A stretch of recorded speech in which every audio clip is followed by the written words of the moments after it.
Welcome, ladies and gentlemen, to a new Live for Speed series, the GT2 Challenge by New Dimension Racing, brought to you by simbroadcasts.tv.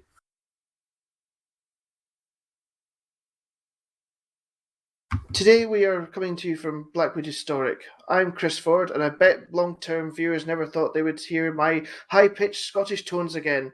But while things change in life, three things remain the same: death, taxes, and the lack of Scirocco in Live for Speed. Joining me tonight for this 70 lap race are Thilo Falkenberg and Jack Eyre. Jack, can I start with you? Today we're not running the traditional Blackwood track, we're running it without the chicane. Would you like to take us through the track? Yeah, sure. So, as we know, we're at Blackwood Historic today. It's very similar track lengths to Blackwood GP. Obviously, we're only missing out the chicanes. So we're looking at 3.3 kilometres. There's only 6 corners on the track. But again, there are still some curbs later on in the lap and quite a bit of elevation changes. So let's see how things unfold. Yes, and Thilo, you obviously have a lot of experience and been involved in New Dimension Racing stuff for a long, long time. The GT2 class is one that we've broadcast before. How much are you looking forward to seeing this class back in the Live for Speed environment today? GT2 is always a class of very densely packed racing because the cars are a little bit slower than the usual GTRs. The setups are very much sophisticated these days, and this combination gives us very, very densely packed racing, especially on such a short circuit such as Blackwood. Yes, the lap today, during race conditions, you will expect a stint to begin in the low 1-minute 10s for the front runners. And the interesting thing about this series is there's no mandatory pit stop. So what do we have today? We have a possible opportunity for somebody to go all the way on one set of tyres and all the way on one set of on one tank of fuel.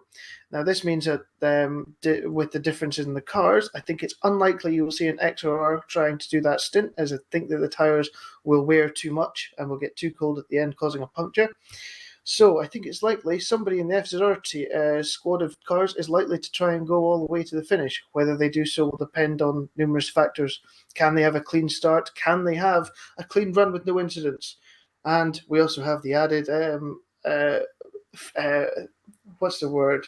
The added problem of safety cars. That's where so safety cars can cause havoc with tyre strategies as well.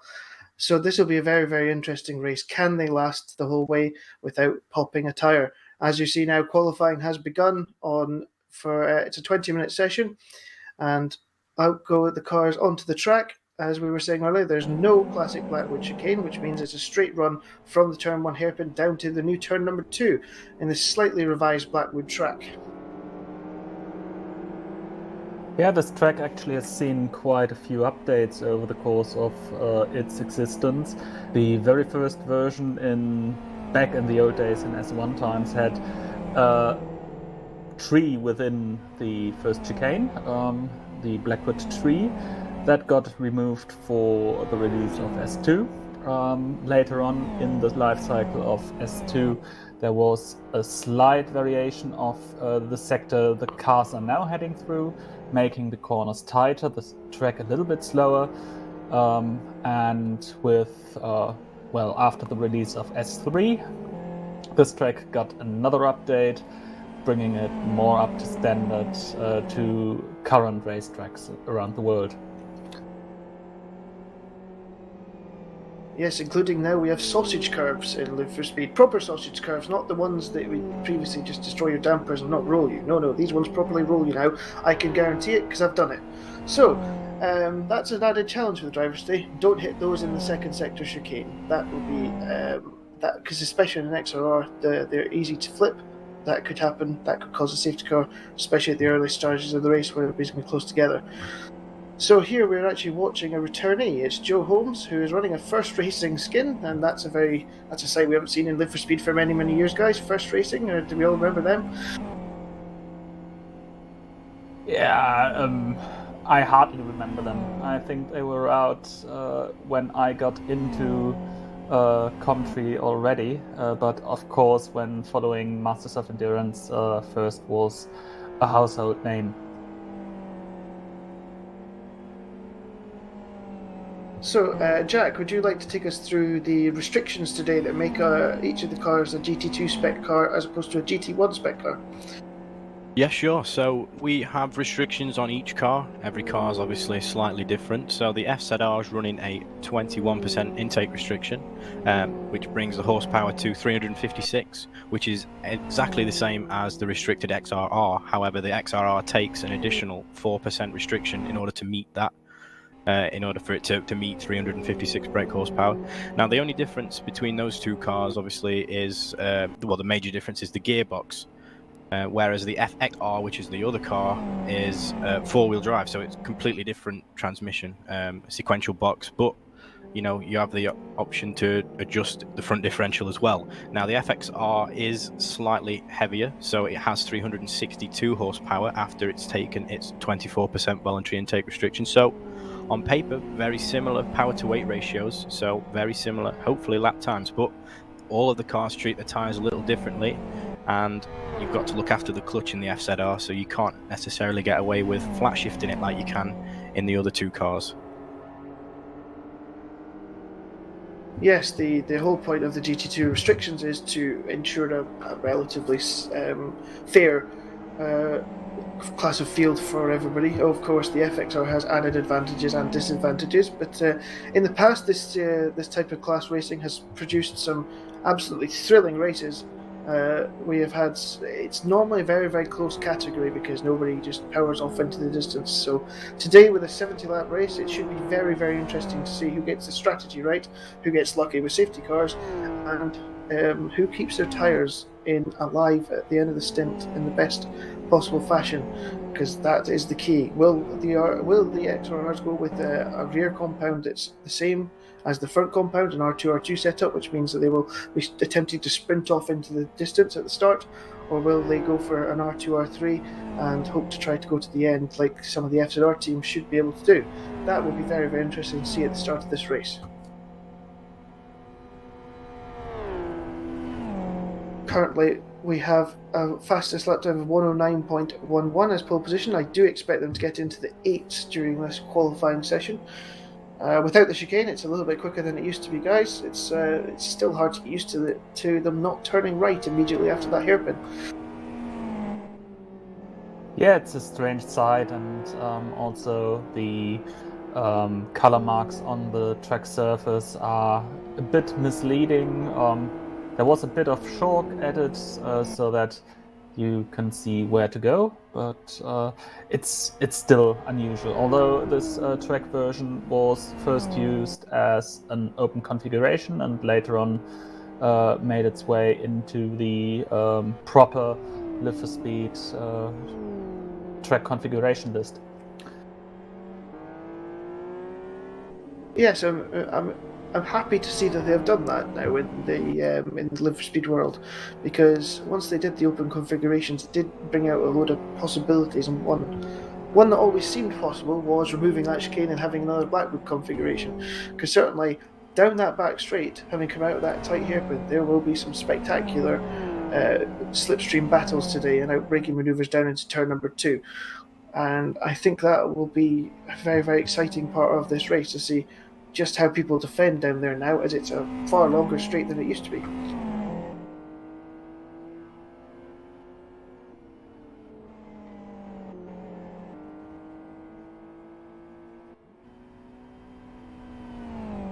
Well, we've got a roll, the first roll there of the session there that we've caught on camera.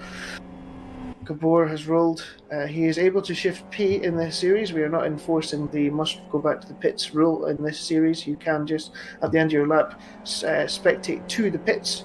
However, in the race, if you are stuck in the gravel trap, then you may not just shift out of the race, because we are using a safety car, as alluded to earlier. So that will be very interesting to see how many times the safety car is required today, if required at all. Certainly the XRR can get stuck, can't it, Jack, in one of those deep gravel traps that we have at Blackwood? Yeah, it can indeed.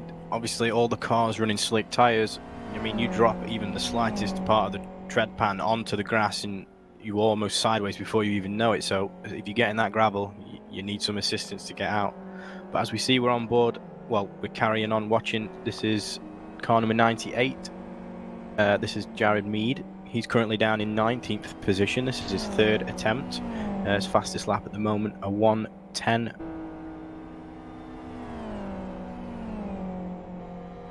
Wonder if he can get down into the 109s. The fastest lap we've seen so far is a 109.05, so very close to the 108s. I wouldn't be surprised to see if there's more than a few drivers to set a time below 109 before the end of the session. We have just over 12.5 minutes left till the end of qualifying. Of course, traffic, with it being such a small track, Jack, will be very, very difficult for these drivers during a qualifying session, because it's very, very easy to come across somebody who's doing a lap who might be a little bit slower than you. So you have to manage it. Thankfully, at the moment, we're not seeing Formula One style, Monza style, slowing right down and blocking everybody. But yeah, that's a consideration for everybody. You have a limited number of time. You don't have a limited number of laps, but it's very, very difficult to find a gap on what is essentially a 69-second track. Not only is space an issue, but a lot of drivers will use other drivers on the track to their advantage also. With us having such a long straight, the distance between turn 2 and turn 3 is the entire distance between the rest of the corners on the track. It's almost the entire length of the track. So yeah, if you're following a car, obviously you're gonna have that draft. You're gonna gain maybe a tenth or two, a couple Ks at the end of the straight. So some drivers might strategically drop back from another driver if they know they're slightly fast and they start their lap in order to potentially pass them on the long straight.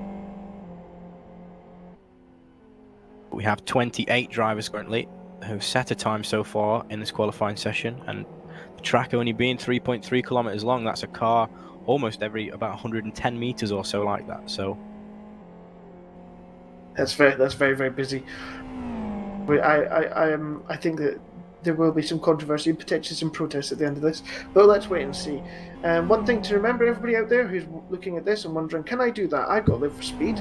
I wonder, during these uncertain times with the COVID-19 crisis, can I go and do that? Yes, you can. There are 4 rounds of this championship, each on a Saturday, and if you go to the Live for Speed forum and head to New Dimension Racing events, you can sign up at any stage you wish before the end of the season. So come and have a go. There are currently 28 drivers, as Jack says, at the moment on this grid. So we'd love to have a pre-qualifying event, let's put it that way. Come on, boys, let's go and have some racing.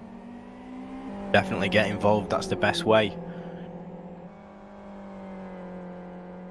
One thing I think that we must say, obviously, that we're all doing this as part of our lockdown procedures. So everybody out there, I hope you're staying safe and your families are staying safe. And I know it's unusual times for everybody, but we do this to entertain everybody and entertain ourselves, obviously, as well. So hopefully we can bring you some great action this evening, this Saturday evening, and we can have a high-quality race. I think that, as I said before, the strategy will be very, very interesting to see between the fastest 5 or 6 drivers. I think there are 5 or 6 people who can win this race, and I think that will be very interesting, Jack and Thilo. I don't really know who's going to win this one, and even looking at qualifying, it's the same 5 or 6. They're within a couple of tenths of each other, so this is very, very close. Yes, but I really must say my favorite for the race win is Isaac Price. Since returning to Live for Speed, he's done astonishing things on the track, winning both rounds for the TRR Championship, winning both races for the Bagheera GT Cup. So he's definitely shown that he is some caliber to win this race as well. Also, we might have an interview with him later. He's currently in 2nd position with a 108.99. So as Jack said earlier, he expected the 108s. They are there now. Yanni Katila is currently on pole position with a 108.97. Isaac Price just 200th of a second behind that. Yes, and Isaac is currently on camera as he comes down to turn number 2 in his Mare Racing Nyan Cat skin. You can see there that he is on an out lap as we speak, so he's looking to warm up his tyres. He's moving from left to right like they do in Formula 1, attempting to get some heat into the tyre to make them more grippy for the start of this flying lap. You don't really have much of a time to heat up the tyres at Blackwood. This is a short circuit. Here we come down out of the penultimate corner and down to this tricky final corner, which will set you up for a lap of Blackwood. So down out of the final corner comes Price onto this pit straight, which is not necessarily a straight. It turns to the right and then it'll go sharply or slightly to the left before rising up the hill for the braking zone for turn number 1, the famous Blackwood hairpin. A little bit of traffic in front of Price, a little bit squirrely under brakes, but he gets down to the apex, out onto uses the curb on the left hand side on the exit, and now onto the back straight, passing the chicane that he would have been using if we were using the normal Blackwood layout. There are a few cars in front of him as he comes down this main straight, but I don't think they should get in the way. I think he's going to have a nice clean lap here. In front of him is Veloso, who's on an outlap on the XR, so he should get nicely out of the way as we get to the braking point of turn number 2, which has changed slightly again over the years. It's a little bit wider on the entrance. Nice exit there for Price into the second sector chicane. A fast right and left. There's the sausage curb I've been discussing earlier that can flip an XR or an FXR if you're not too careful, and Price abandons a lap, and I love it when that happens. Obviously on a simulator, a driver has the option to instantly pit just in case they didn't quite perform as though they wanted to. Obviously these qualifying setups a lot of the drivers are running are only really great for one lap. They run such low tyre pressures on their outlap, they make sure that the car's up to operating temperature, and once you finish that lap really, any lap after that you're going to have your tyres just out of that perfect operating window. So Isaac back to the pits. We'll hopefully see him on track again soon for another attempt.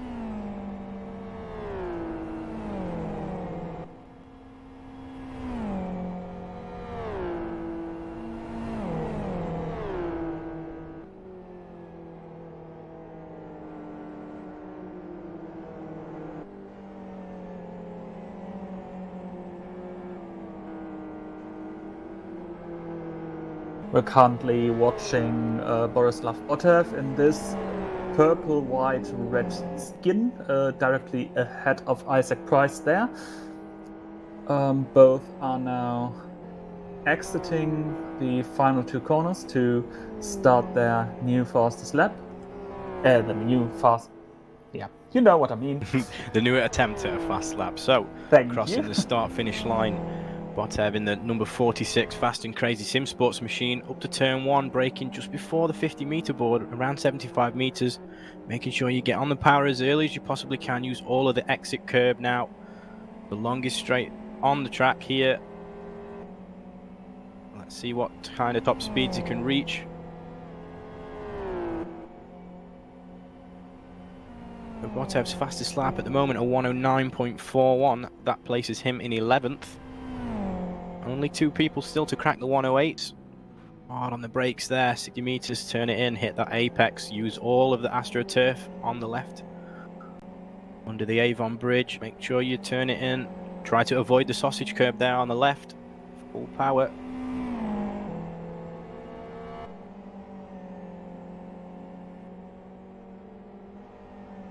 Just slightly wide of that apex there. Split time of 49.82. Now it's a very tricky corner, that last corner there, because it's uphill. So not only are you fighting the back end of the car, but you're also fighting the track as it compresses the suspension up the hill. Unfortunately, not able to improve on his 109.4. He stays 11th. In many respects, the fastest way, especially on FZR in that final corner, is almost to be turning the opposite way. But the car likes to slide out, especially in a race setup with a mixed compound tyre setup. It's very, very tricky to get right, but it's so important to start the lap off with a quick exit from that corner. And currently on stream is our pole position man, Catilla, in the number 30 World Class Lions car. Distinctive red and black paint scheme. He still tops the timing boards. Only 200 separate him from second place, and only 300 separate him from third and fourth, with 2 identical times. The guys in third and fourth are 109.01. So the top 4 guys incredibly close to each other. Only 500 really separate them.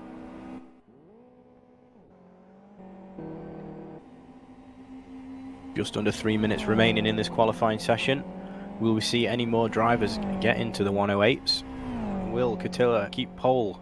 Can Isaac Price improve? Oh, I've just been watching Joe Holmes being blocked out of turn number 1 on his fast lap. He appears to be slowing down, and maybe he's going to feel. Oh no, he's not slowing down. Sorry, I thought he was slowing down. He was certainly held up out of turn number 1, but he's still done a competitive first split. Holmes, another returnee, as we discussed earlier, is currently. Where is he on the grid at the moment? He is currently 7th on the grid at a 109.21.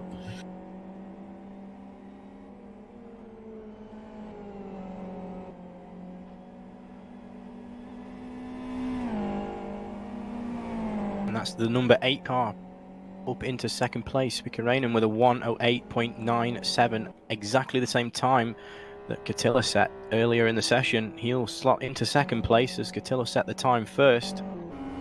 And here comes Joe Holmes across the line. Can he improve on P7 at the moment? No, he's abandoned it before he gets to the finish line, so he must have felt that his final corner was not to scratch.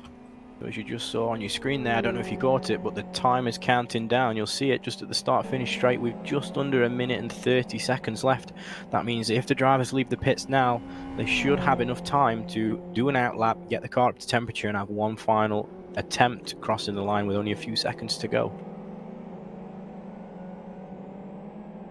Oh, massive amounts of traffic for a pole position man Cadilla as he comes around turn number 1 of what could have been his last lap. I think it was his last lap. That will certainly be looked at, I would imagine, after the race. As we were discussing earlier, it's a difficult track for traffic when there's it's a 69-second lap, and he was caught out badly there by about 4 cars trundling around out of turn number 1 doing their preparations for their own laps.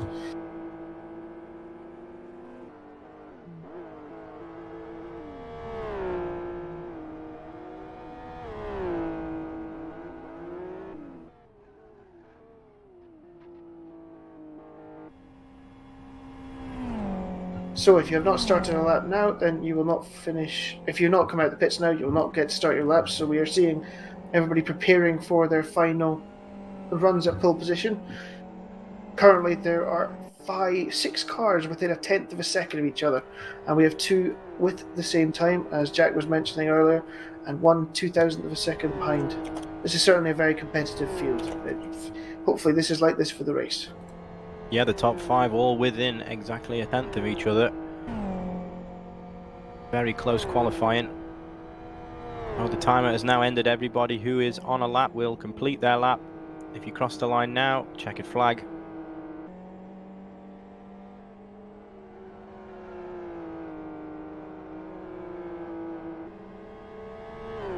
You're looking here at Kaike Propo as he comes to complete his final attempt at pole position. He is currently in. Where is he on the grid? He's currently 15th.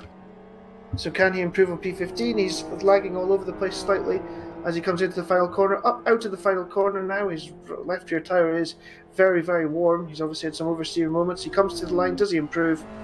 No, he does not. Not quite. His previous fastest was a 109.54. He just set a 109.74, so just 2 tenths away from the fastest lap he set in the session. He remains in 15th. Weber is now coming around the last corner. Currently in 25th position. Can't improve with his time.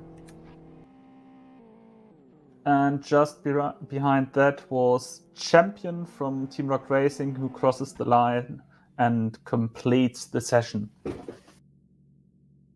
Wow, what an interesting session that was. The fact that everybody seems competitive right the way down. Where does a second get us to? A second gets us down to 20th position. That is some amount of people that are within a second of each other. Very, very, very impressive times for everybody.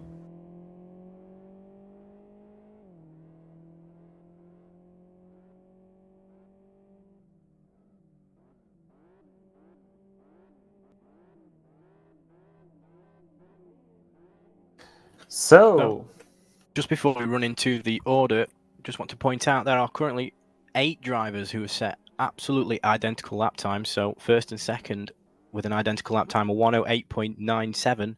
The only thing that separates them is in what order they set them. So Catilla set the fastest lap first. He'll start on pole position. And 8th and 9th, we have 2 identical times. For the 13th and 14th, another 2 identical times. And 16th and 17th, another 2 identical times. So absolutely packed grid here. Very, very close in terms of actual pace. Can't wait to see what happens during the race.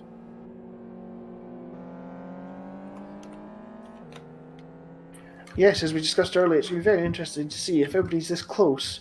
Can the people who need to make a pit stop fight their way to the front, so that they can actually get the necessary speed advantage they need in order to come into the pits and make their tyre stop? That'll be very, very interesting, I think, guys, and I am looking forward to this race very much. I think we all are. Wonder what turn 1 will look like. One of the sharpest corners on the track, and then followed by the longest straight on the track. Points to be gained, but not one at turn 1. Maybe we'll see some people take their time. Obviously, people will be wanting to look after their tyres. It is possible to go to the end on the same set and the same tank of fuel, so not everybody will be stopping.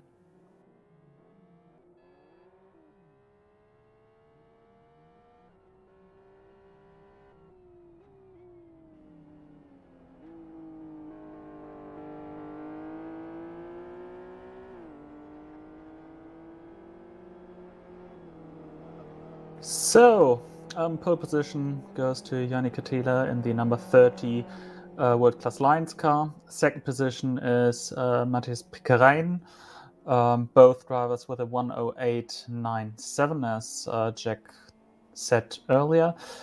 Third position, the 99 Meh Racing car of Isaac Price. In fourth position, it's Lagukash in the number 69 car. Fifth position is Marcelo Neva from Brazil. Sixth is Fernando Igor. Seventh, Joe Holmes in his Live for Speed comeback, ahead of Nico Puntola in the 87 Meh Racing car. In ninth position, it's Artur Jostole with a 1 minute 9.24. In 10th position, it's Maki Holmela. 11th for Borislav Botev. 12th for Gyuri. 13th for Pianco. 14th for Petrovicius. 15th for Keiko Piroppo. 16th Daniel Balla. 17th Victor Veloso. 18th Pedro Santos. 19th Michael Malek. I wonder what strategy he's going to take today. It's going to be interesting. De Jong is in 20th position in front of Salmanen, Alas, Mead, Pulinc, Weber, Gonzalez, Karin, Leblanc, and Champion in 29th. Unfortunately, we're getting information the Champion has withdrawn from round number 1 there, the person who was in position 29 there. So he will not be competing. So we have 28 starters today out of the 29 that confirmed for the race and qualified. So everybody is within 1.2 seconds of pole positions. So a very close field and a very, very interesting race coming up. What strategy will everybody go with? Will the FSR make it on tyres? Will somebody from the XR teams chance it on tyres as well, going without a pit stop? And what lap exactly will people who are making pit stops come in? Because they will have to factor in the heat cycle of their tyres after coming out the pits again. So it's all up in the air, and it's going to be a fascinating, fascinating race. So just before we run into a break, before the race starts, we're going to try and see if we can have a word with Isaac Price. Isaac, are you there? Yep, I'm here. Hello there, welcome. So how would you sum your qualifying session up? Yeah, it wasn't too bad, really. I was within a tenth of my PB, which is pretty good around here. I didn't quite hook up Sector 1 on any of my laps, really. That was probably where I lost pole, but I didn't do a lot wrong. My sector 3s were as good as anything I've done in practice. Sector 2 is there or thereabouts, so yeah, nothing to really be too disappointed about. The other guys just did a better job. So Are feeling... you? Sorry, go on. No, carry on. Sorry, I'll go in a minute. So feeling confident for the race, is there anything that you're going to change from if you were starting on pole to being in third? Obviously, you're only a few meters back from where you would start. Is there anything you're going to do different? Not really. I mean, to be honest, with the way the draft is, with the LFS starts and stuff, you never know. Like, being P1 might mean that you're P3, P4, or worse by the end of the first lap. Starting P3 might be the ticket to pole. It really depends on how the start goes, and yeah, so we'll see, really. I just need to take it easy on the first couple of laps for my tyres, and yeah, so we'll see what's possible. And just if I could get into the lead and manage the pace, that would be really good, but I can't take any silly risks. Isaac, welcome back to the For Speed. It's been a few years since you have competed in with Speed until a few weeks ago. Are you surprised, looking at this grid, how close and competitive it is? Because I think a few years ago we would have had more of a grid split than 1.2 seconds between first and last. And do you believe that this race will come down to strategy more than any other before? I wouldn't say I'm surprised, because I could see the way it was shaping up in practice and stuff. But yeah, I didn't really expect it to be so close in terms of having so many cars so close together. Strategically, I think it's going to be more about who executes best on the day. I mean, S&R can do the zero stop, which is what I'll be trying to do today. XR, it's probably slower to do that.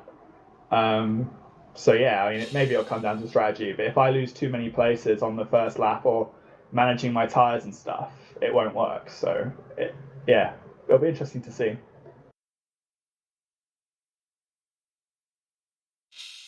Okay then. So thank you very much, Isaac, for that, and good luck in the race. Thank you there to Williams Esports and Mare Racing driver Isaac Price there, starting today from position 3 on the grid. We're going to take a short break before we come back to grid up and start the formation lap. So we will see you after this break.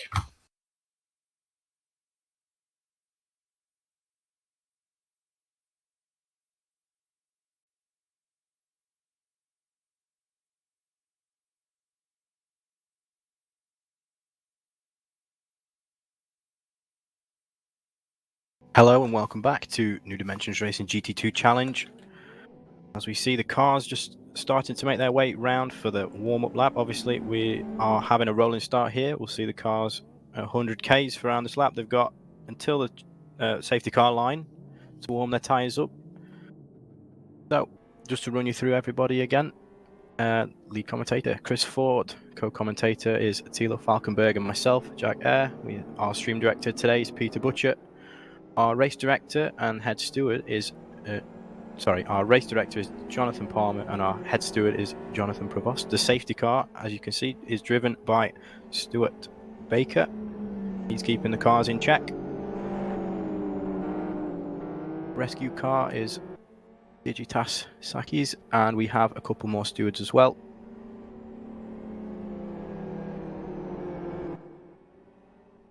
So Catilla on pole. I wonder how he will start. We have green flag rules, but the leader is the only one that can override that. So Catilla, will he wait for the green? Will he dictate the pace as we make our way down into turn 2? Which side of the track would you rather be on? I'd rather be on the right-hand side, personally, just purely because I'd be on the inside for turn 1 there. Yeah, but I think my worry with that would be that the line out, it opens up so much this hairpin without the chicane that you almost get a better run. Even if you don't block the inside line, you get a better run on the outside now. But we will find out in due course, because this will be very interesting. And that's assuming that you're still going to be in front of the car that you're behind, well, that's behind you, out of turn 1. Obviously, we've got such a long straight here. You can leave turn 1 onto the start of the straight in first, and if you don't have that slipstream, you might not be at the end of it. As we see, the cars on the way, we're about to go green. Yeah, we are. Katila holds them up toward the line. He's not gone yet. I would have gone by now, but stacking everybody up. Green flag is given. There's contact further back, but Katila goes. Price immediately jumps into second position. It seems though there has been a contact at the back. Katila has holding the inside line as you thought he might do. Price goes around the outside and has picked up the lead around the outside. Price into the lead. And down the back straight they go. It'll be a big slipstream battle down here. Pikkarainen is up to third position, with Joe Holmes up into fifth as well. Cars all jostling for position. You want to make sure that you're on the inside for turn 2 here. F3, 4 wide as we go down toward turn number 2. They've got to be very, very careful down into this corner because it does narrow. Holmes sticks up the inside of a couple of cars and retakes fifth position. And there's more contact down into turn number 2, and it feels as though Katila has got back past Price, unseen by myself. I was watching Joe Holmes going 4 wide, so Katila has got back past Price with the draft down into turn number 2. What can Price do? We know he told us during the interview just before the race started, we're taking it easy, waiting for his tyres to come up to temperature. Will he attack now? Will he wait till later? Will he just follow Katila, do his best to keep up with him, or does he want to be the leader? The top 4 cars breaking away from the pack almost. I think the gap to 5th place is around a second now. Will we see these 4 cars pull away from the rest of the pack whilst everybody else jostles for track position? So an update on the tyre situation, as we've discussed a few times, the strategy will be massively important. Katila is on R2 R2s, that means he is definitely going to pit at some point in this race. As Price suggested, he is under attack now from another XR. Gaukus, who's going around the outside and up into second position, he is also R2 R2ing this, so he will be pitting at some point during this race. As is Pikkarainen. So these XRs need to get past Price and need to build a gap so they can come into the pits. Well, he will not, and he will hope to hold them off toward the end of the race when they're on fresher and grippier and with more rubber tyres toward the end of this race. So this is where the battle lies. Having said that, Joe Holmes in 5th position is going R2, R3, and I think he will also make an attempt, like Isaac, to go for the no-stop strategy. So watch for Joe Holmes later in this race. Everybody looking to make a relatively clean start. We only have 1 car that's not caught up to the pack, and that's Malik in 28th position. He looks like he's picked up some damage from somewhere. He spun on the back straight, not sure why.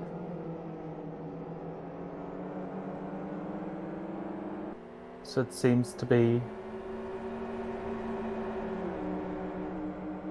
Jared Reed there on screen making a move into turn number 1. He now has 2 cars right behind him in this big draft of Weber and is that Salmonen? Yes, it is.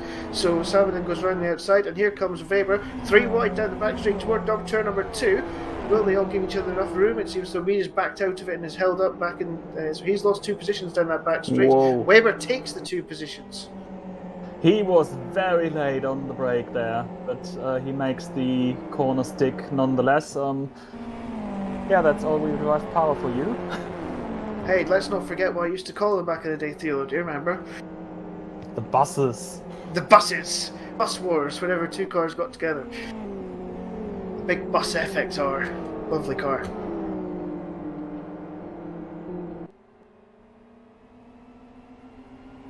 Yes, so that is with the leaders again. Malik has made his pit stop with repaired his damage and come out just in front of the leaders, the lead 4. Katila has a little bit of a gap though back to the others, and Pikkarainen is making a move on Price. Pikkarainen knows he needs to make this move and make it stick, and that is what he intends to do down the straight. I don't think Price is going to try and come back at him into the turn number 2 because he knows that he cannot afford a lockup on these front tyres. With the R2 compound, they will be very thin and very cold at the end of the race, and any lockup now will just reduce the length of time that these tyres can go. Yeah, just a slight lift there before the brake turn into turn 2 there. Just dropping back, making sure that he's all up to speed. Doesn't want to push too hard at this stage of the race. He's quite happy to slot into 4th position. Malik just almost in the way of 2nd place there as he just manages to get out of the way. His tyres not well, they won't be up to temperature just yet if he's swapped them during the pit stop. No, Yes, there was no tyre change during the pit stop for him. He just repaired damages and made slight setup changes. Yes, it's an unfortunate. I think that everybody must have been expecting Katia to go quicker than he did. I think he held quite sensibly, I would say, probably in the end, until close to the green flag zone. So that caught a few at the back out, and it was certainly rear damage that the car that had the damage had while he was trying to make it back to the pit lane. So somebody's clearly hit him up the rear and sent him spinning, which is an unfortunate shame for him. He is now a lap behind at this early stage. So Katila out in front. He's got just under a 2-second lead from the cars behind him. As we almost around to lap 5. I think he also has the fastest lap of the race so far. Looks like he's trying to do his best to extend the lead. We'll see how his pace keeps during the race. Can he keep this up? I've been watching him do this all week, and he has been. Well, there's now a collision with Malek and somebody else in turn number 5. Our in-sim program is telling us. Hopefully, that's not too major. Katia has been very, very quick at the start of stints on this R2 setup. It's no surprise to me to see him pulling away. He knows he has a chance to win this race if he can only build a gap over Price and Holmes. Holmes is hanging on to Price very well as well, so that will be very, very interesting later on with the different characteristics of the cars as to which of those two is actually the front runner as we go into the latter stages of the race.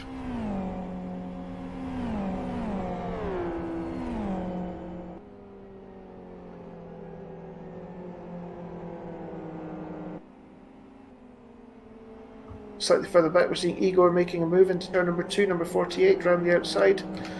FZR and XR. That's a battle for 11th position.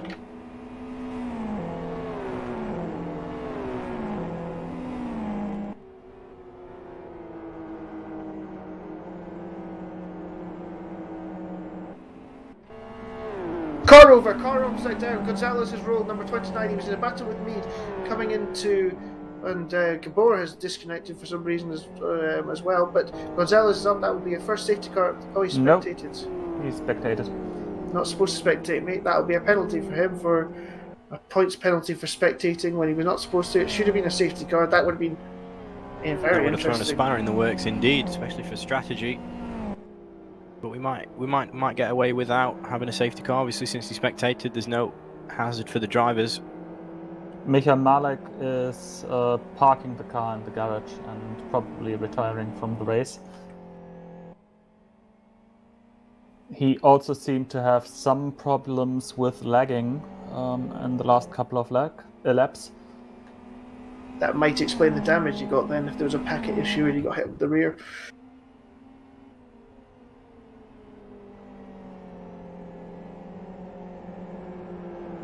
Now, interestingly enough, the Gauskas is now beginning to slightly get the upper hand on Katia, starting on this lap. So this will be, it seems though he's just got his tyres in slightly better position than the leader. Yeah, ever so slightly faster than the leader that last lap. He crosses the line with a 110.12 and the leader with a 110.16. Only 400 separating from that lap, but if he can keep this pace up, he'll be right on the back of him soon. And obviously, as you get closer to the driver in front, it's almost amplified. Obviously, you have the draft on the straight, and that's huge. Yes, what we're seeing just now is effectively the graining phase for these R2 compound setups. The R2 sets are quicker, but they last less time and they wear out far quicker. So what happens is, well, we have a battle down turn number 2 as Igor comes again, battling somebody else. It's Bala this time. However, so the R2 compounds at the moment are gaining temperature. They will gain up to around about 110, 115 degrees, which makes them super, super difficult to drive during that phase of the race. But the advantage of that is that later on in the stint, they are much, much quicker once the tyre wear comes down and once they cool off. So that's what we will be looking for very, very soon. Once Katia and Pikarainen and everybody else who's on R2 setup moves past this heat cycle, they will then get the hammer down. And that'll be where we find out who has the pace for this race.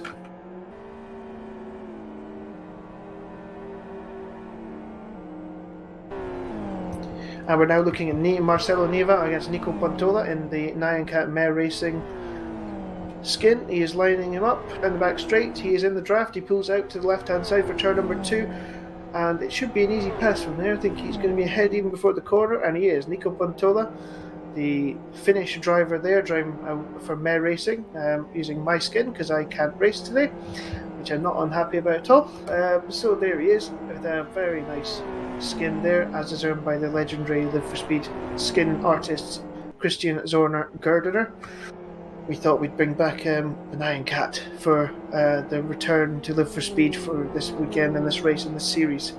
I hope you all enjoy the Nyan Cat. It's a very entertaining meme from 10 years ago. Meanwhile, some information on why Gabor had spectated. He was suffering from low frame rates after the start and decided to call it a day. So the gap between first and second is decreasing.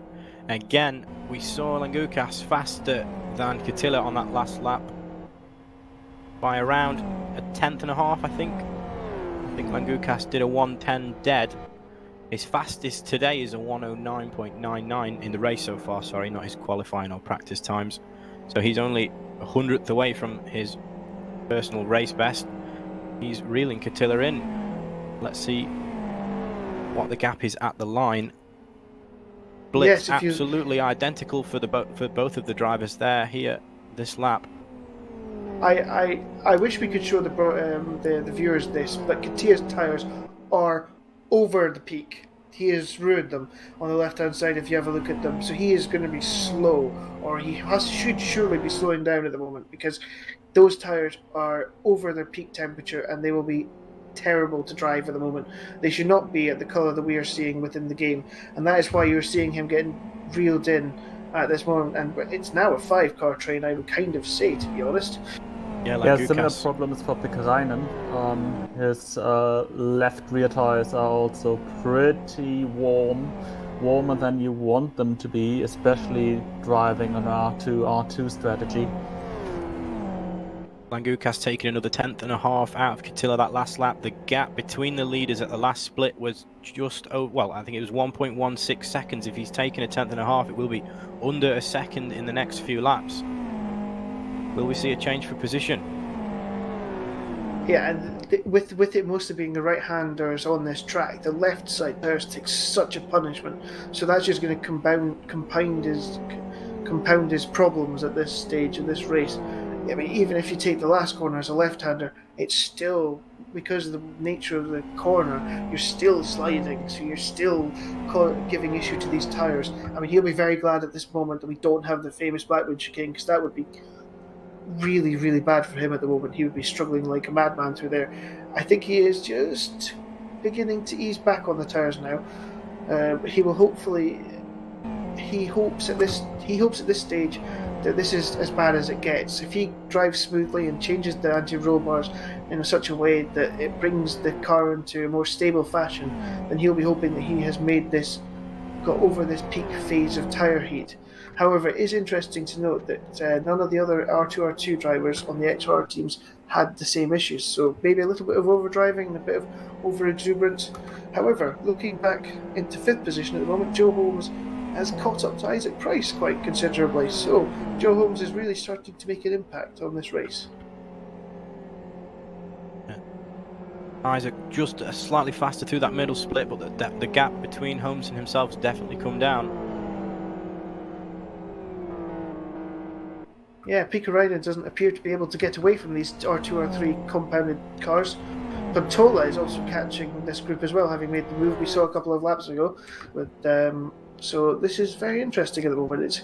It seems to me, although this is, it's only 13 laps into this race, or 12 racing laps, and so the R2, R3 compound is working at the moment, but it's what happens at the end of the race that will cause...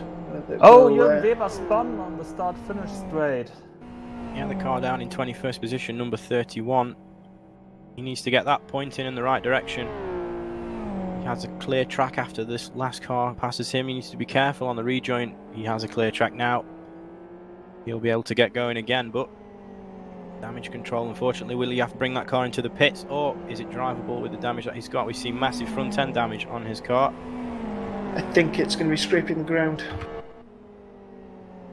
Well, he's till the end of this lap to decide if he wants to stay out or come in.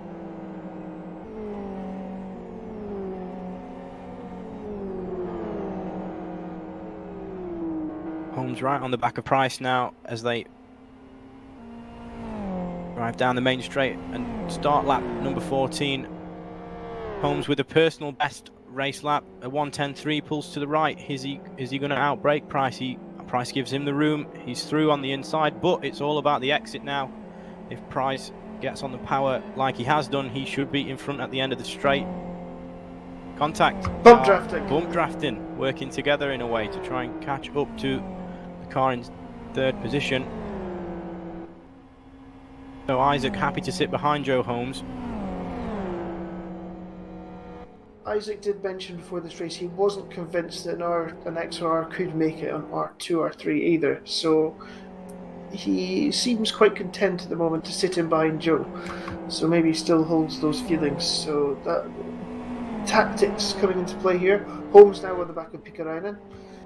Yeah, we expected the XRR to be slightly faster than the FZ at this point in the race after about lap 9 or 10. That's where we see the XRR come into its own, but how long for? When will Isaac's Price be at peak performance? Pikkarainen has obviously had a moment somewhere as well, because his left rear has suddenly caught fire, especially in the middle, which is not really where you'd normally expect.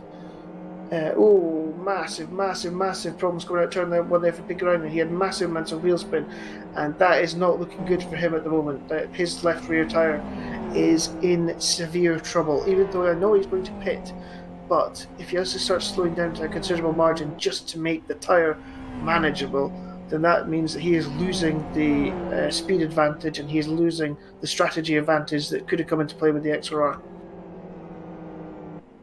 Isaac and Joe are no longer bump drafting. Isaac Price just lifts when he's about to run into the car in front.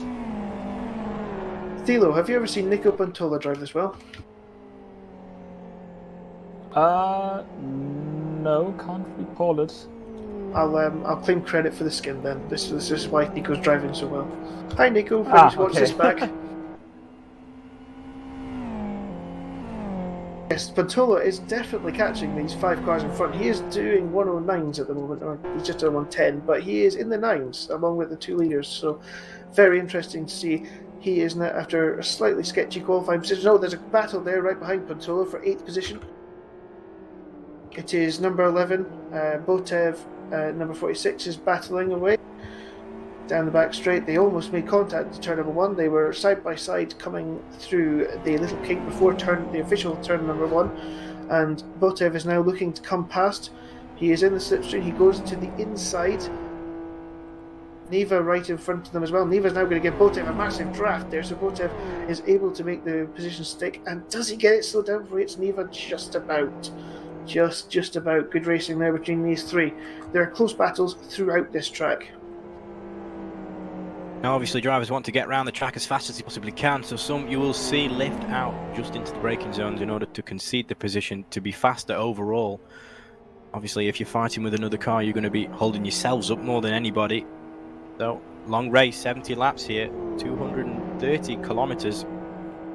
You don't want to hold yourselves up for long, so if you can follow a car, that's what a lot of the drivers will do. As we see, he's a run on Botev, pulls out to the left here. Will he retake 8th position? Botev late on the brakes. They give each other racing room. Now it's all about the exit onto the straight here. Both with very similar exits. Will one of them strategically lift and pull in behind the other in order to benefit from the draft? Botev is now clear. Will he tuck back in? He does indeed. Will he attack? Does he have the time? He's gaining. Miller moves to the right. Botev has no choice to go to the left, which puts him on the outside for turn 2. Braking just at the 100-meter board. Obviously the cars brake just before the 50-meter board in qualifying, but we're seeing obviously guys are now strapped up to the brim with fuel in order to get to the end of this race. They'll be driving the cars very differently than they did in qualifying.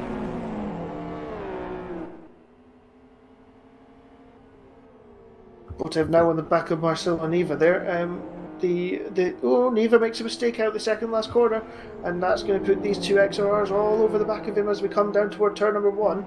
Here we go, the three of them, and they're all leaving each other's noses in there. And they're making it three wide. Oh, good grief. Very colourful 3 wide. Oh, good driving from Neva Neva. backing out of it there. Decides it's safer to sit back and let this happen. Obviously, with the greater exit now, puts him in a position to retake both the positions he almost lost. Yes, that was very smart driving from Neva. To get better draft.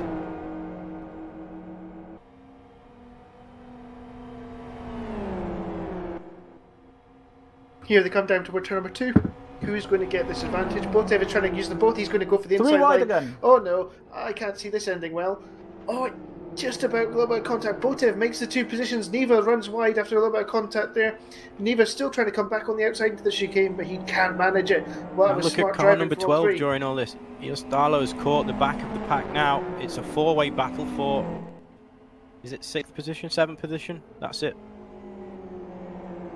Yes, 7th position, yes. I wonder if Round in the Thilo final has corner. some popcorn in his car after seeing what battle unfolds in front of him. I bet he's got a grin on his face. I bet he's thinking if these guys can keep fighting like this, obviously I've got no problem keeping up, it should be fine. He's quite happy to see the cars ahead of him battle, and to be fair, if I was in that position as well, I'd have the biggest smile on my face, because that's the best thing you can see.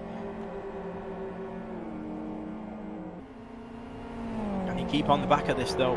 I think he's just within draft range. He might gain a couple of kilometres on the straight. Not enough to close completely up to the back of Neva, the number 95 machine.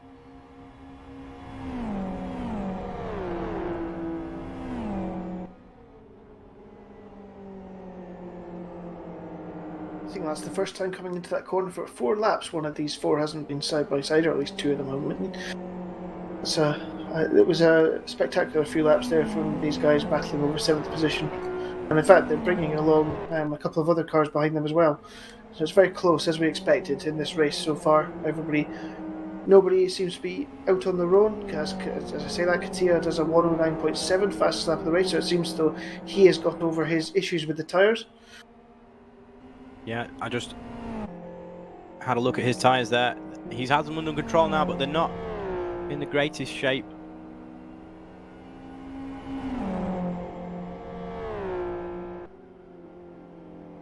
And here we come down to turn number 1. Oh, on you go, Thilo. Yeah, we're watching the greenish cars of Daniel Bella and Picanco. Picanco in the more bluish number 17 car, now in the slipstream of the grey and green car. Bala holding it right on the line there. Wants the number 17 car to be on his left. He wants the inside, but the move looks like it's done before the apex. He's able to brake where he would if he was on his own, really, and drive past the number 43 car, and he's now up into 13th position. It's certainly noticeable that without the chicane after turn number 1, you're able to get a better run and you're able to complete the move a bit earlier than you would in the past with the chicane. We've seen several drivers now being able to just drive past and pick their own line for the second corner. Bala is now under pressure from Kaiki Piroppo.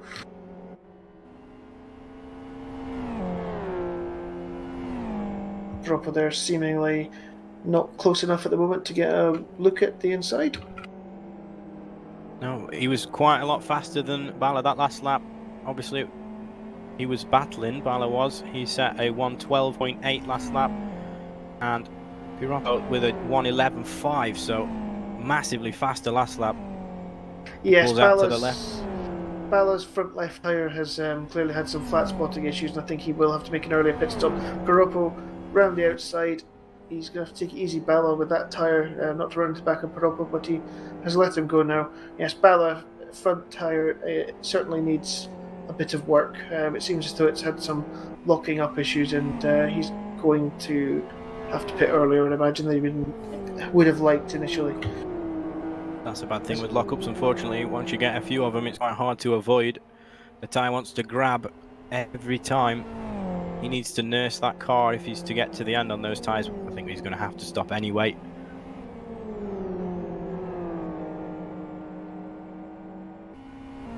Veloso here now chasing Pedro Santos down into turn number 1.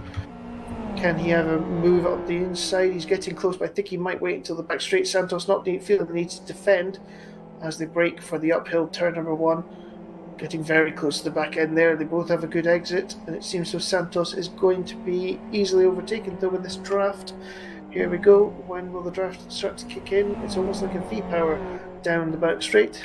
In fact, he's losing out at the moment actually, Veloso. So Veloso, even with the draft, he's not making any inroads. He's not, no, but he was 6.5 lengths faster than Santos the prior lap. Did Santos make a mistake? What was the issue there? Is he running different wing configurations? I think he's certainly running lower wings than Veloso is. That's certainly... Veloso almost appears though he's running GT1 wings there.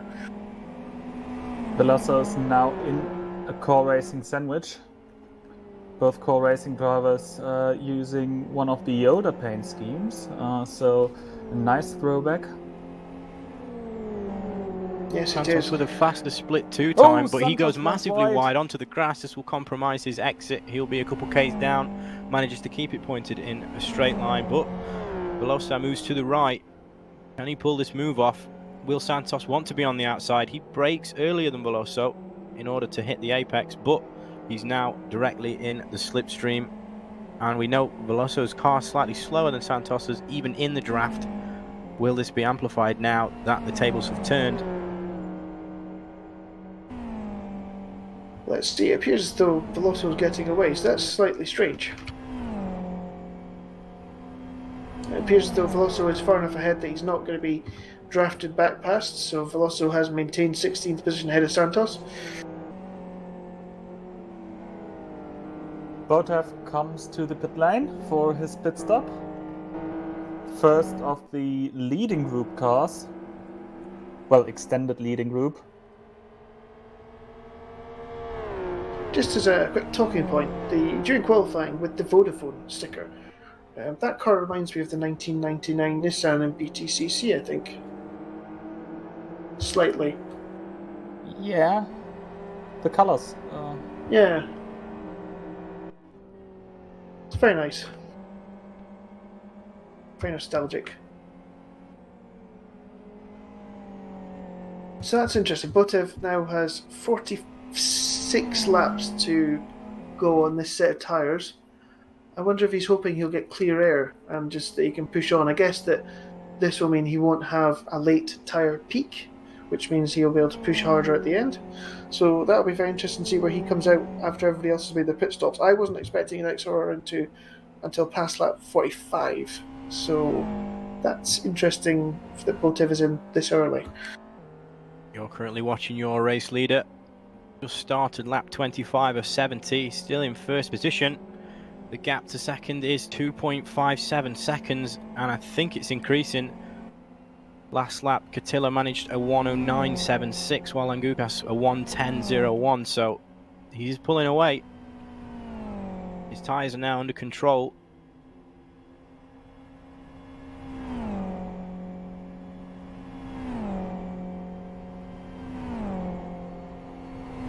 Yeah, see, this is the phase after the tyre peak where the XR will now have an advantage, especially over the R2, R3, FZR.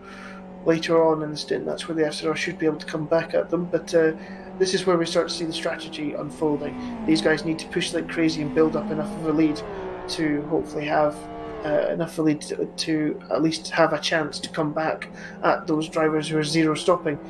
And also don't forget that whenever they stop, they will have a heat peak again on their R2, R2 tyres, so they need to be able to go through the heat peak phase and come out the other side and push on. So this is going to be very, very interesting, 44 laps from here. I do think that they will be stopping around about between laps 45 and 55. So we're 20 laps away from the start of pit stops with our leaders, I do believe.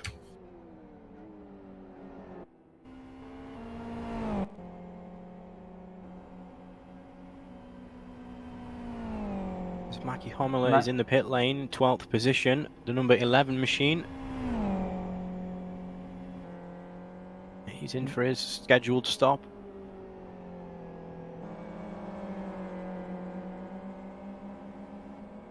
16.24 seconds the stop, refueling and all tires changed.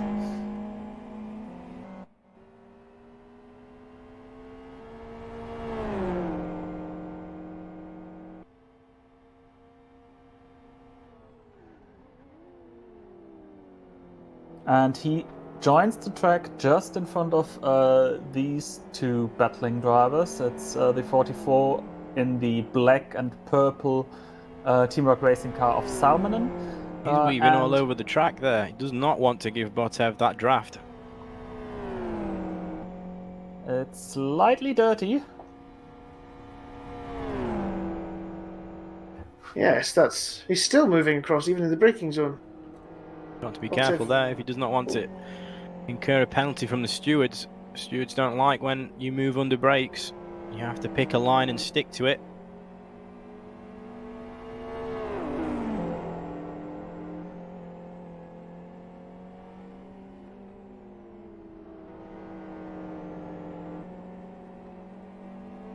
An interesting battle is developing for 8th position again.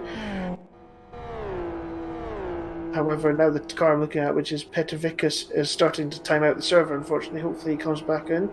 Yeah, I noticed. I thought we had a stationary car. As he comes back, he timed out there for 8 seconds, but the connection was regained and he is still in 10th position.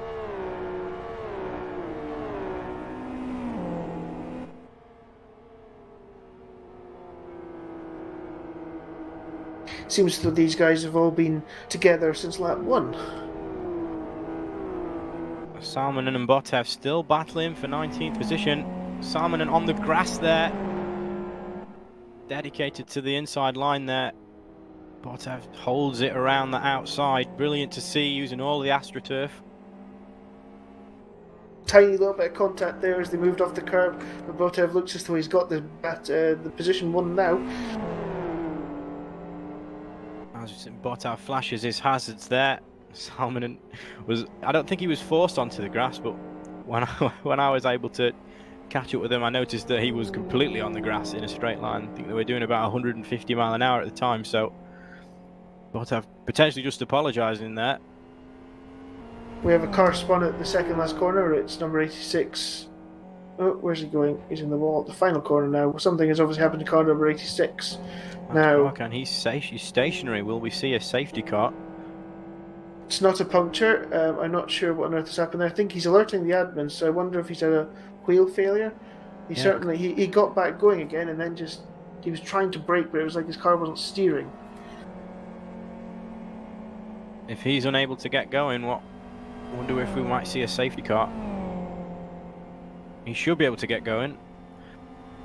Race controls say all cars stand by for a virtual safety car.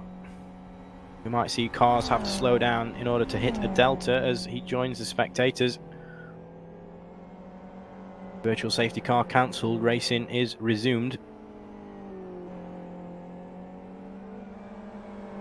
So we only have 24 cars left in this race out of the, was it 28 and then we lost one?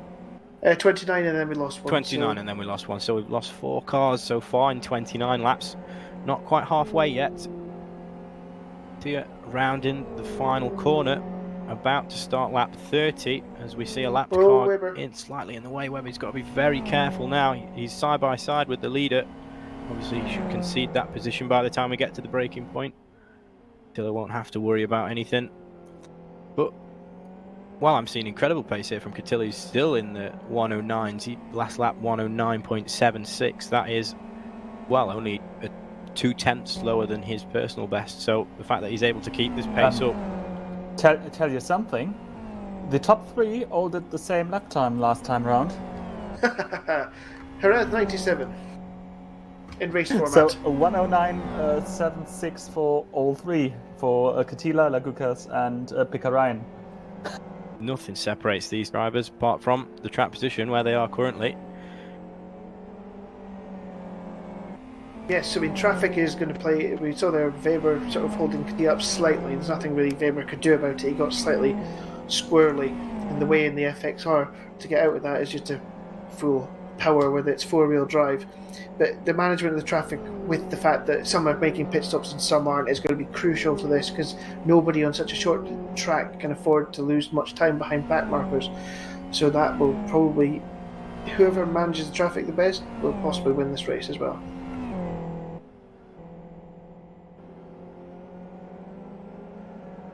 Speaking of traffic, that's Bicanco P11, the car number 17, just going round Pullins, number 93. He's able to get out of the way of those cars as Bala goes through 2.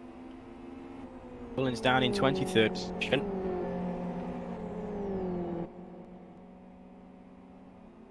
Slight damage on his car. Looks like it's drivable though, otherwise he would have been in the pits and fixed it. Approaching 40 minutes into this race so far.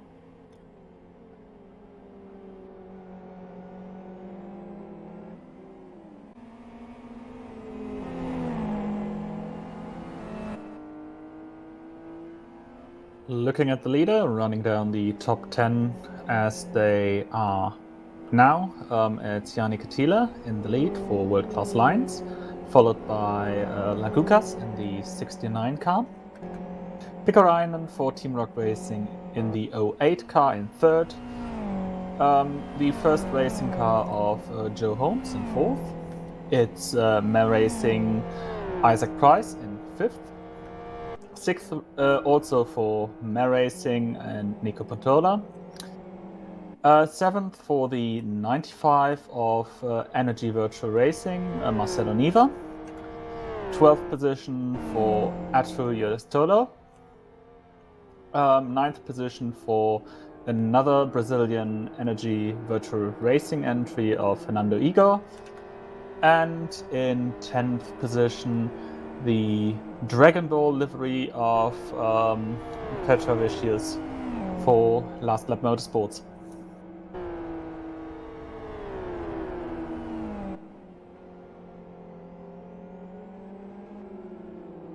Yes, so we are approaching half distance at the moment. Thank you for the rundown, Thilo.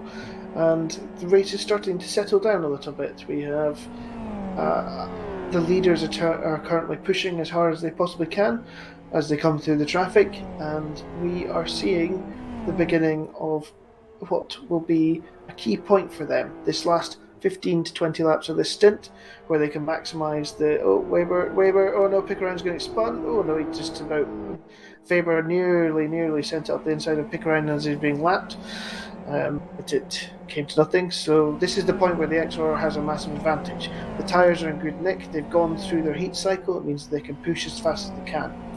Where they will lose out is later on in the stint, when it begins to get a little bit thin. If they're going for a no stop, we will see Joe Holmes maybe potentially having issues later on compared to the FZR.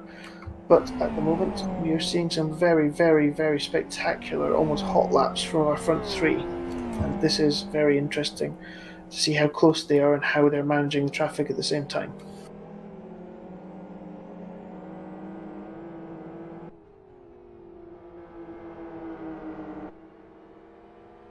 Oh, and that's Joe Holmes into the back of LeBlanc there. Holmes is round. That's why you don't want to get entangled with lapped cars. He's able to rejoin the track in 6th position. Not exactly what he wanted to do. You've got to be so careful. You can't always anticipate where lapped cars are going to be. But he'll be happy that he's not got any more damage. And he's able to carry on by only losing, I think, 2 positions. Or only 1. I think he was behind Isaac, was he? No, he was in front of him. He was in front, so he's only lost 2 positions then. So Isaac inherits 4th position. Took the wrong route. How somebody's taken the wrong route and has flown out of the track. Now, how on earth does that happen? I wonder. I've done this in practice. I wonder if that was at the chicane with the sleeping policeman, because it's possible to roll and go over the fence there in any car, believe it or not. So I wonder if that's happened to somebody there. Who was that, Thilo? Sorry. That was Alas from Team Rock Racing. That's an unfortunate end. By his by Quinn. That's an unfortunate way to end the race. Joe was very close to LeBlanc again as he comes up to lap him. LeBlanc trying to keep out of the way, but because not in the greatest of positions there for letting leaders go. So for Joe now, if he is on a zero-stop strategy, which I believe he probably is in R2, R3, sets up in the next R, then that means that any damage to the tyres could restrict the life of them at the end of the race, causing a puncture. So that is a double whammy potentially for Joe Holmes. I wonder if maybe he might consider now pitting. We will find out very soon. I think we're in for another bit of a battle here now, looking at car number 2 in 10th position, right on the back of car number 48, that's Igor. Is he close enough to make a move? I don't think so. He didn't get the exit that he wanted. He was close enough on corner entry, but couldn't get on the power. Tyre's looking healthy though. Is he able to do anything? Doesn't look like it. Lower first split for him. As we know, this is where the XRR is slightly faster than the FZR. Will he continue to catch them? That's a very fast lap time from our race leader Katia, 1:09.26, as he looks to extend his lead as much as he possibly can before his pit stop. That's only just about 3/10 off of what we saw in qualifying. Very impressive to see during the race. Igor slightly oversteered on the exit there. Sorry, Joe Holmes almost making contact with another back marker into turn number 1 again. Weber getting in the middle between Holmes and Pantola and chopping Joe Holmes' nose off. Joe will not be very happy with the traffic in this race at this moment. And car number 2 has passed Igor. He didn't get the exit that he wanted though. Igor will tuck into the slipstream. This is the battle for 9th. They're almost touching each other on the straight. Igor pulls out to the left. Petrovicius lifted there to get the slipstream back. Notice how Igor, as soon as he got past there, covered the inside line. He did not want him coming back at him. He wanted to make sure he can secure 9th position, and he does so. By the way, we get the confirmation about the retirement of Ahlers. It is like you said, Chris, he hit the sausage curb on the exit of the corner and rode it over the fence. That's a real shame. It's it doesn't. Yes. Sorry to interrupt, gents. Igor, massive oversteer there on the start. Around the last corner, that gives car number 2 the position before the braking zone. His tyres are looking healthy though. Igor, he'll be able to come back at this. He's again able to get what looks like a better run. And already you will see the orange car on your screen taking an incredibly defensive line right on the white line.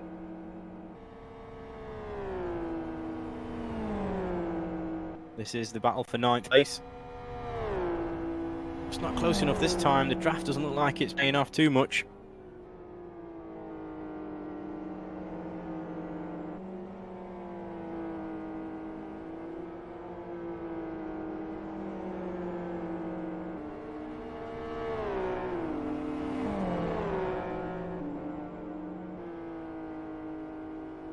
At the front, Katia continues to do very low 1:09s. His current lead is 6 seconds. The gap to 4th place, the first man who will be doing a no-stopper in this race, is 11 seconds. Thilo, is it 30 seconds, I believe, to make a pit stop and get out of the pit lane without losing the lead at this track? It should be around 46 seconds actually. So you've got 36 seconds. Oh, I'm keep messing it up. Anyways, the thing is, the pit lane itself is not too long, but the way you're getting guided through there is taking a lot of time. So 36 seconds, that should be the target for Katila to clear at least Isaac Price. I think it's likely then that what we will see is Katia with his fresher tyres coming back at Price later in the race as Price's tyres get old and cold. Joe Holmes is getting close to the back of Nico Pantola for 5th position again. Nico very, very squirrely. He's missed his He's missed his blip of the throttle there for the corner. Joe is right behind him. Will he be able to get the draft as we go down toward turn number 2? It seems as though not. It seems as though he's just slightly too far away, but Joe desperate to make up for lost time after the collision with LeBlanc early in the race.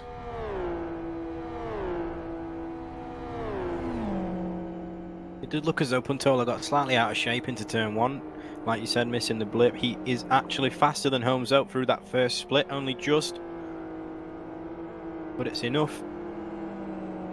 Must have got a spectacular angle like Michael Schumacher at the A1 ring in 2003 on his qualifying lap then.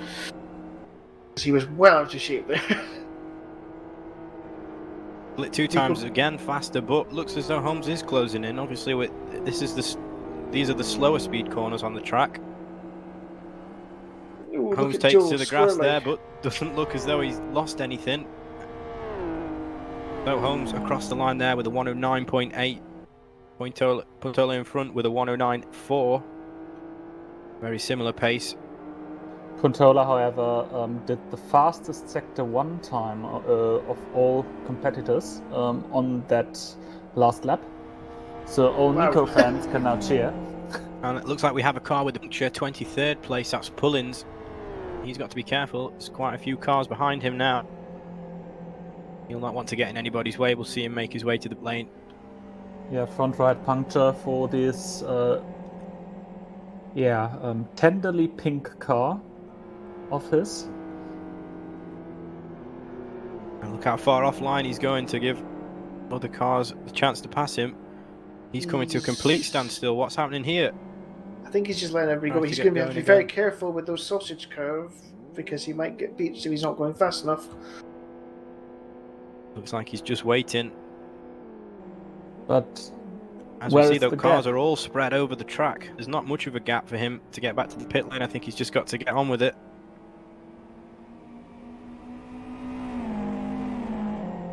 He goes around the sausage curve. That was, yes, there we go. That's a sensible tactic. He's got to be careful he doesn't get beached in a gravel trap as well, because the XR is is pretty much the only GTR that will get stuck in a gravel trap and cause a safety car. Only one corner separates him from the entry. He'll want to get in there as soon as he can.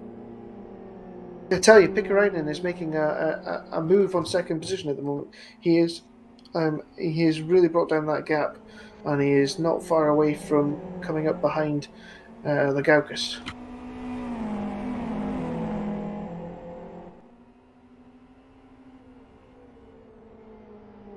Down to 0.6 of a second. Katila now has a 6.5 second lead.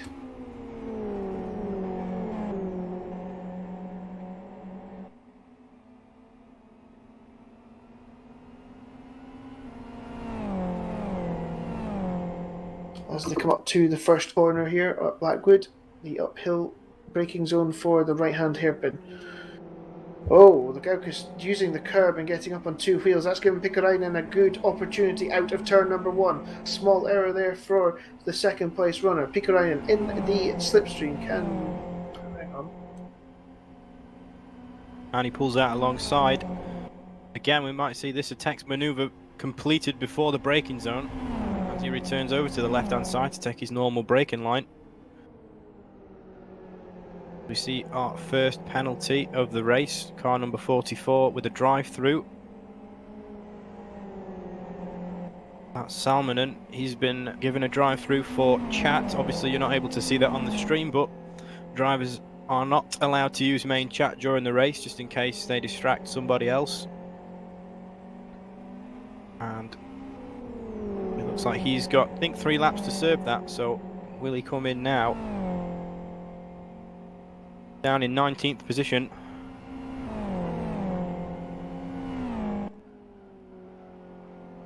And he does, he's in to serve his drive-through straight away. Mattis Pikkarainen with the fastest lap of the race, a 1 minute 09.19.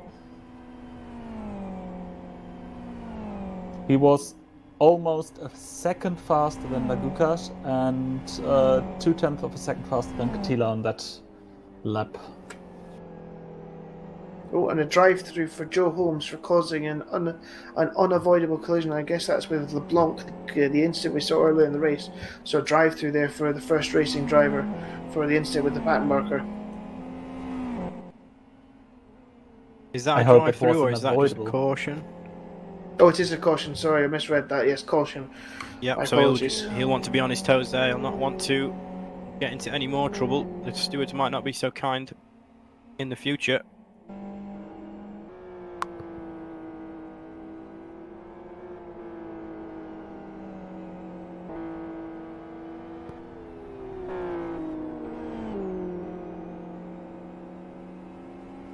Thilo then, I think, still the fastest car on the track. Obviously, he's not got the fastest lap anymore, but he's 0.2 faster than Vikarainen last lap. His lead will extend ever so slightly. Faster split one by 0.08 of a second.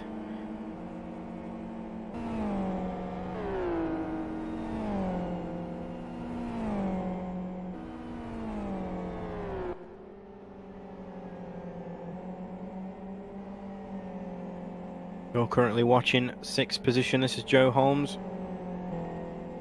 Car number 36, distinct red, white and blue paint scheme.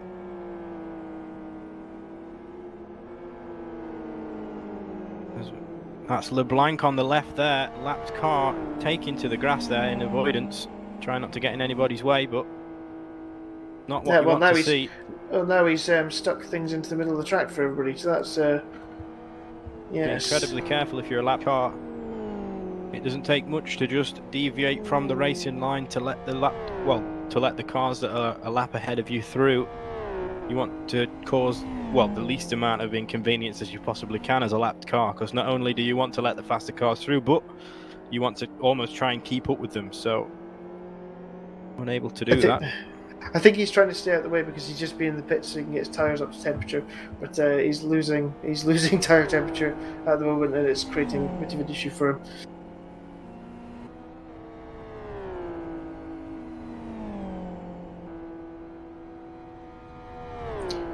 Just one last thing to remind you, as we said earlier, if you're looking at this and thinking, oh, I'm stuck at home and I would like to have a go at doing this, the sign-ups for this are still available all season.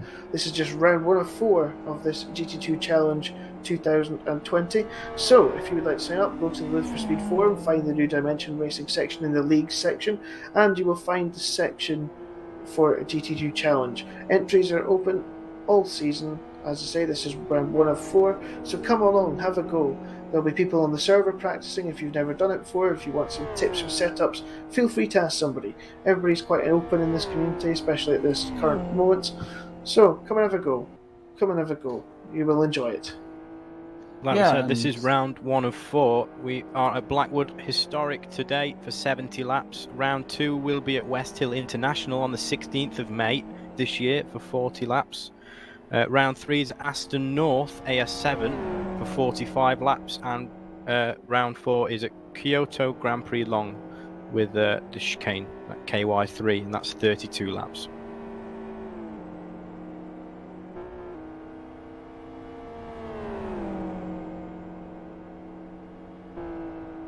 I think we're seeing another drive-through penalty for the same car, number 44. He crossed the pit exit blend line. You've got to make sure that you don't cross that line on the way out of the pits. I don't think it's being enforced on the way into but you've got to make sure that you abide by the track lines on the way out. He looks like he retires. Yeah, he had retired. It was actually the crossing the exit of his drive-through penalty where he did so. So the irony is there. Yeah, and since he retired by joining the spectators rather than pulling in and calling it a day, that will be another penalty on top. So penalty points for spectating without permission. Unfortunate for him, bad to worse. Meanwhile, Petrovicius is side by side with Thilo. Goes to the right side. The orange and black last lap motorsports car makes the move stick. Now accelerating out of turn 1. But Thilo is still in the slipstream, and he's now gaining momentum. To the left side is very white and black car. The FZR makes the move. Not really around the outside, because he has passed the orange car right into the braking zone. Yeah, he's able to brake just that little bit later and make his apex as normal. He's now up to 8th position. This is lap 47 of 70, so we're over the halfway mark by a few laps out. This is where the FZR into its own, as we see if the XRR, any of the XRRs, if they're going to the end, this is where they'll start to drop off. Yes, the XRs with the leaders, their tyres have certainly begun to cool off, and they're certainly thinning quite considerably right now. They're still able to go at a considerable pace, but it is time for pit stops very, very soon, I should imagine. Just going to keep an eye on Couture this pace, as he's been consistently in the mid to low 109s. Petrovicius is going for the move at the end of the back straight again to return the favour from the previous lap. He again pulls out to the left hand side. Is he going to be able to make it stick around the outside? It seems though he is, but they're still side by side with the chicane. Petrovicius ran slightly wide. I think he's going to have to give up the place at this point. He's going to try the switchback. That won't work because the next corner's a left-hander. However, they're still side by side on the exit of that corner, down toward turn number 5. This is amazing racing, and a little bit of contact in turn number 5. Can he keep it neat and tidy on the inside? No, he cannot, but they're still, because of the nature of this track, they're still very close. And this is letting Igor catch up to make it a three-way battle as they come down the main straight. Can Petrovicius think about going for the inside line? Yes, he is. Down the inside he goes, into turn 1, but he thinks better of it. The gap is left, so he does decide to go for it, as I say that. So now they will battle down the back straight again toward turn number 2. I mean, these two really are going at it hammer and tongs. So down the back straight they go again. Will Petrovicius be able to make the pass stick around the outside this time? I think he's got a little bit more of a gap to the outside, but again, they're going to make contact. 100% they're going to make contact. They don't make contact. They did make contact. It wasn't the contact I was expecting. I was expecting a safety car. So they're still battling. They're still going to come down toward turn number 5 in a battling fashion. He will not give up this place. This is great defensive driving, great attacking driving. All the time, Igor is catching them and watching, waiting for the collision, and he'll be able to gain 2 places, I wouldn't doubt. And Petrovicius decides to pit. Oh, what a shame. Now we need Igor to catch up a little bit more so they can go at it. But Petrovicius into the pits, out of 9th position. I wonder if Thilo is also on a zero-stop strategy, because his tyre choices are 2 or 3, and he might have made it, but with so much battling going on, I wonder if he's... Yeah, Lagukas and Pikarinen both leaving the pits now. They rejoin in 8th position. Isaac now in Herritt's 2nd, sorry. And a drive-through penalty for Petrovicius, and Pikarinen has over... Oh no, hang on, he made it past before the pit stops. They two are side by side now. What was a battle for 2nd position becomes a battle for 7th down into turn number 2. Pikarinen has the position, and our race leader Katia is pitting.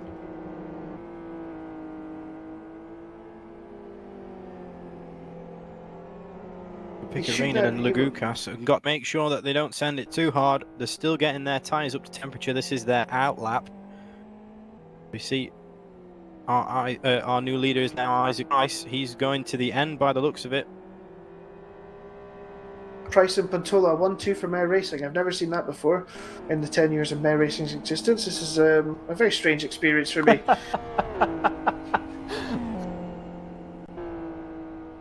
So there we go. I think Nico is planning to pit, though. There's a little... when we were discussing things earlier, Nico is planning to pit.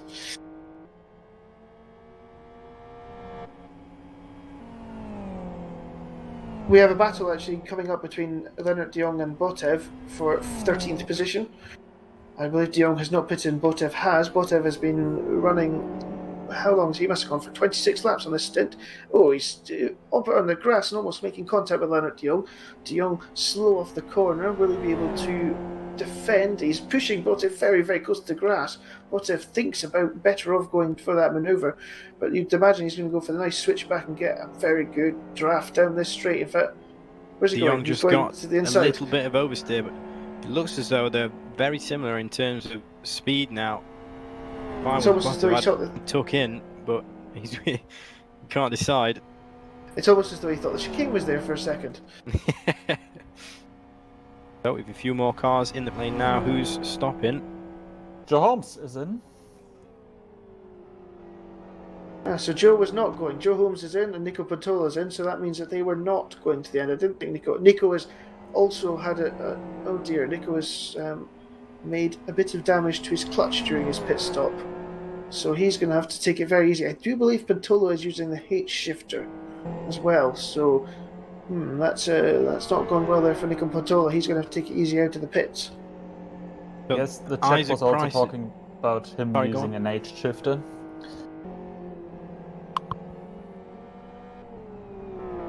So Isaac Price leads, and I don't. As he said earlier, 16-second gap to Catilla now. Catilla on fresh tyres now. How much faster will he be than Price? Will he catch Price up?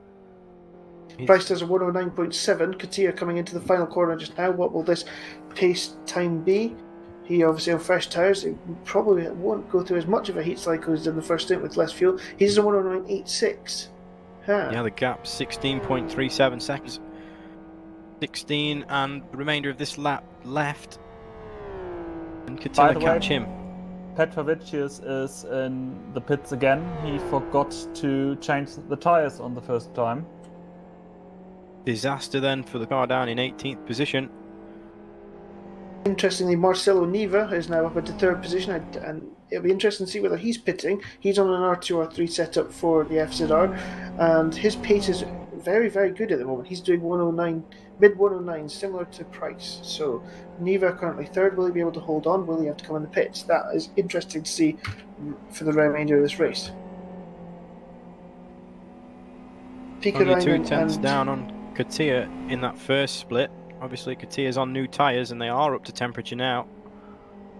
Not quite gone through the first heat cycle though.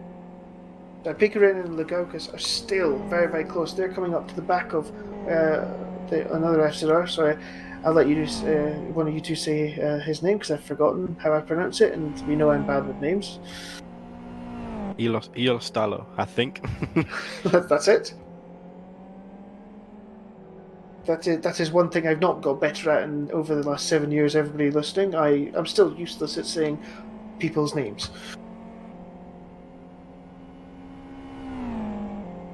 Well, we all have our flaws. If only that was the only one, Thilo. It was plural. Thank you for that. I shall no longer thank you for helping me with skins again. You're welcome. Yeah, don't be afraid to get involved as well. Like we said earlier, there's still time for you to sign up if you wish to race. Not only can you interact with us through the Twitch chat as well, feel free to send us a message. We're all paying attention to it. We'd love to hear from you. And if you like what you're seeing here on the screen, we have got a couple of other broadcasts coming up. You can see the full list on the simbroadcasts.tv/calendar. For example, on Tuesday we're again broadcasting the TRR Championship 2020, and on Sunday, May 3rd, we're again providing commentary for the Bagheera Zero Mileage GT Cup.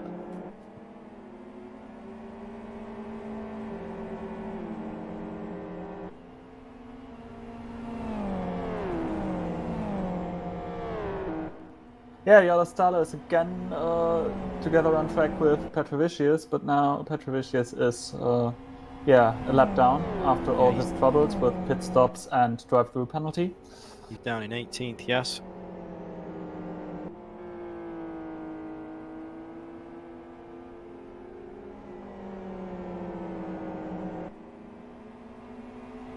That is the greater group from position 4 to 7 we are seeing here, with Yalostalo in 4th, Pikkarainen, Lagukas, Eyre and Puntola. Puntola at the very tail end of it.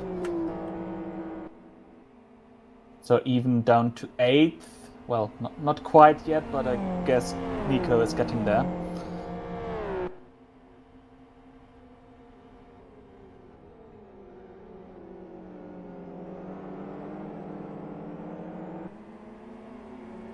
Open Tola, car number 87 there, position, was faster than Igor that last lap. He's going to be catching this group in the battle for fourth place. Well, yes, fourth place, sorry. And pick Side by side now. Yeah, in the white and blue car around the outside, and the Teamwork Racing entry into fourth position.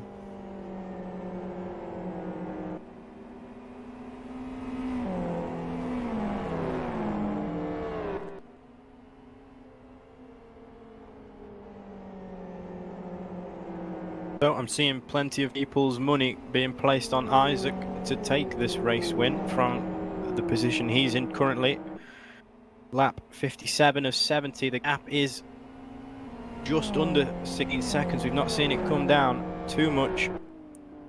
12 and the remainder of this lap to go. Attila's got to pull something out of the bag in order to get close to Isaac. The gap 15.53 seconds as Attila crosses the first split.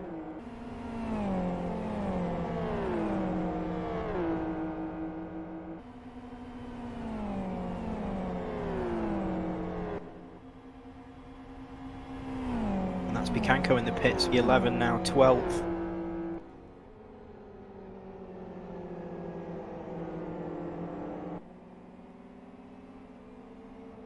Currently, the drivers without a pit stop are Isaac Price in first position, Marcelo Neva in third position, Adriano Sturlo in fifth position, Fernando Igor in seventh position, so all the odd numbers, but this sequence breaks with Kaiki Piroppo in 10th position.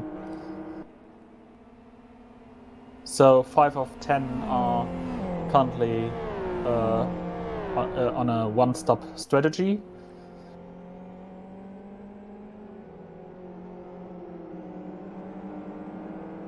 And with just 11 and the rest of this lap to go, I don't think that it makes much sense to go to pits around now.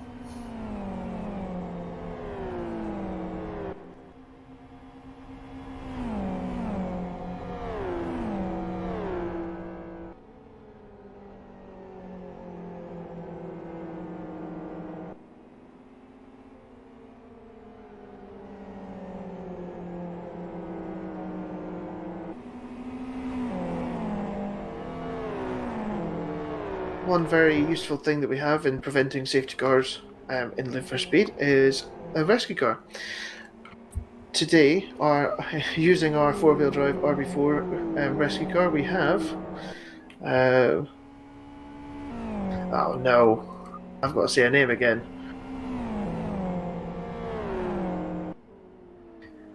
Thilo, come save me. I got to Stuart Baker's name, everybody. I got to Stuart Baker's name, and then I went, oh no.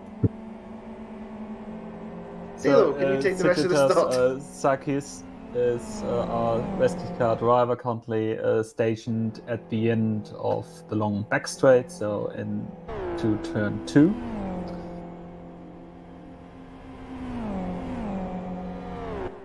I hope I relieved you from pronouncing that name. Yeah, it's the classic NDR skin that he uses today. A lovely, beautiful red one. If you search up New Dimension Racing Live for Speed on YouTube, you will see Jonathan Palmer, Deco Jester, crashing it on many occasions in the early years. That skin has probably crashed more than any other than in Live for Speed history. So shout out to our race director, Jonathan Palmer there. It's a bit like with the safety car sometimes not bringing safety to the track. It's a little bit like you will also find once upon a time when we were doing one of these broadcasts, Chris Wilkinson asking me as I was driving the safety car and doing a double duty to go and tab back and look at somebody's damage for the broadcast. Brilliant. the Gukas is making a run for 5th position. I think that these guys are beginning to run out of laps to be able to make any advantage of running an R2 compound. They just weren't fast enough on it to make up the time that they lost with the pit stops. So it's, at the moment, unless he has punctures, Isaac Price is looking pretty content. It's going to be a nervy last 10 laps. He did predict to me that he would have a puncture on the last lap, so let's see how that goes for him. But at the moment, these two battling over 5th position. Lagaukas has run as high as 2nd. He was looking good at one point to finish on the podium, but currently he is not looking like he's going to finish on the podium. He's pushing hard for that position with Igor and Pantola. Pantola catching back up again after cooling off his clutch after his Eyre pit stop. Out of the final corner, both get a good run, but Lagaukas has a nice advantage. Is he going to wait until the back straight, or is he going to go for the outside line to the hairpin? I think he's going to go for the undercut out of turn number 1 and the better exit. Let's see what happens. He's going for it. Can he get it done? No. That was actually really nice driving from the defender there.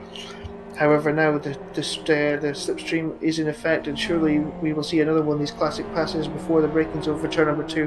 Lagaukas in the slipstream, pulls out to the left-hand side. He's going to get done even before the bridge, and that is all she wrote, I'm afraid. I think that will be 5th position. Is he going to have to defend to the inside? He is going to have to defend to the inside, but he has solidly now held on to 5th position, so he's trying his best to make up toward the podium. I've just been looking towards our race leader, Isaac Price, and I've been working out how fast Katir's got to be in order to not only catch up, but get in front of Isaac and take the lead. Now, the gap, the last time I checked, was 14.15 seconds, and with only 8 laps remaining, Katir's got to be 1.76 seconds faster than Isaac Price every lap and get past him before the end of the race. So, if Isaac Price can get to the end without a puncture, he will take the win. Wrong control button. Isaac's tyres are incredibly cold and incredibly worn. One false move while going through traffic and he's going to be in a world of pain. So with 8 laps to go, that is Katir's best opportunity, I think, at this point.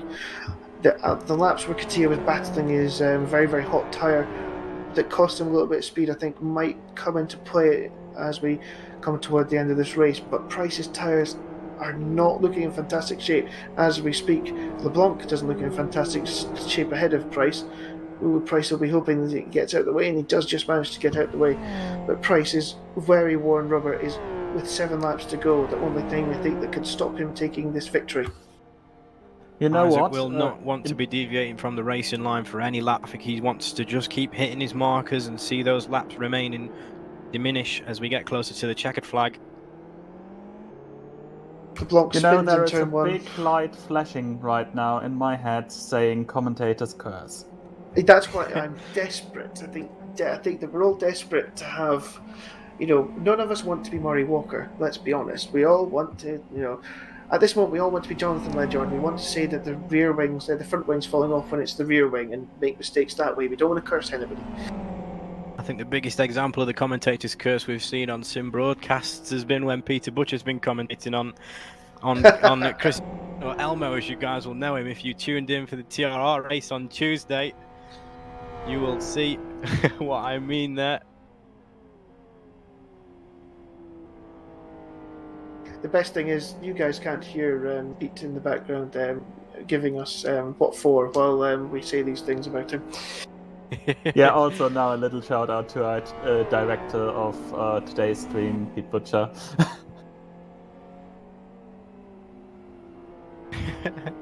He's just telling us he's blushing, guys. Send him your love in chat. He's in charge of your cameras and stream today.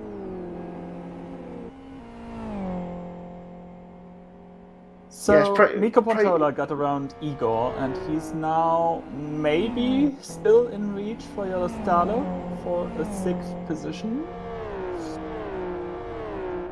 Yeah, I think that this is the point where the R2, R3 zero stoppers are going to start to have pace issues, and they're just hoping to get to the end at this rate. Pontola is approaching heat peak again with his R3 rear tyres, so I think he should be able to get him, to be honest.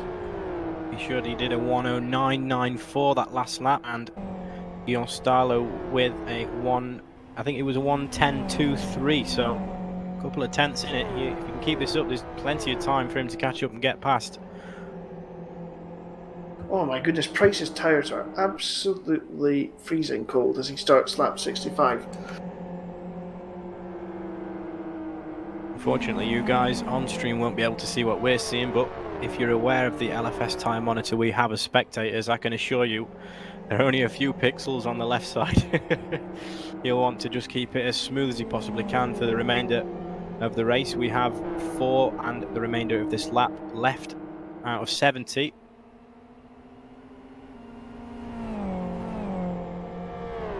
And touch wood, we haven't had a safety car today, which I'm relatively surprised at. I think it's been a very clean race, and I think everybody involved in this race can really take some pride in how this race has been conducted, because I was certainly worried with the way Blackwood is, and with maybe less experienced GT2 running squad going out onto this race, but everybody is been very, very close together, and there have been no major incidents I can think of other than somebody flipping over a silly sausage curve. So well done to everybody at the moment.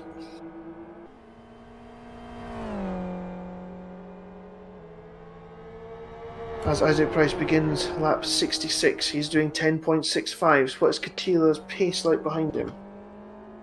Katila comes across the line now. He is doing 1:09.72, so it's down to 11.4 seconds. But on pace, 5 laps remaining, on pace, it is difficult to see Katia having... He will get, if he carries on like this, he will get to, and I think Price will slow down slightly more. So I think Katia might get to within 5 seconds, but it is all down to whether those left-hand side tyres of Isaac Price make the final 5 laps.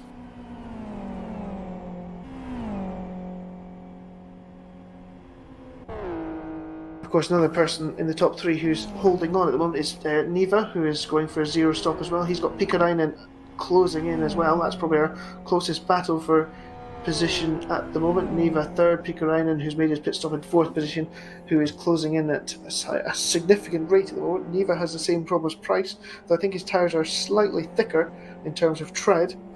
So this should be easy enough for Neva if he gets for Pikkarainen if he gets close. We have a yellow flag in the final corner. Not sure exactly what's happened there.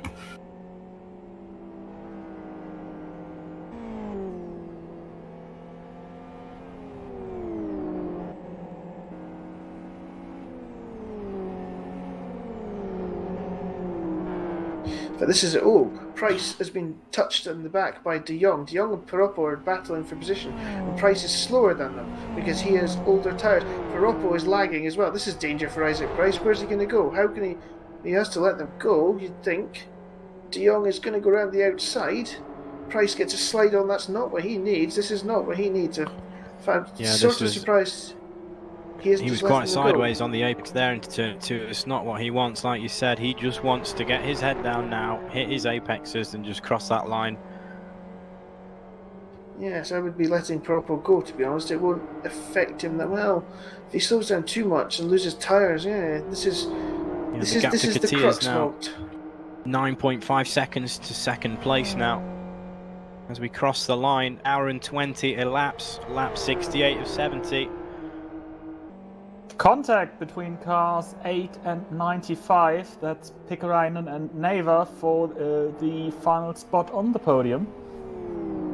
This is going to be a battle to the end. So the XRR on fresher tyres, definitely. What can we see? A 1:10.9 for the car in 3rd, number 8. Very, very similar lap times.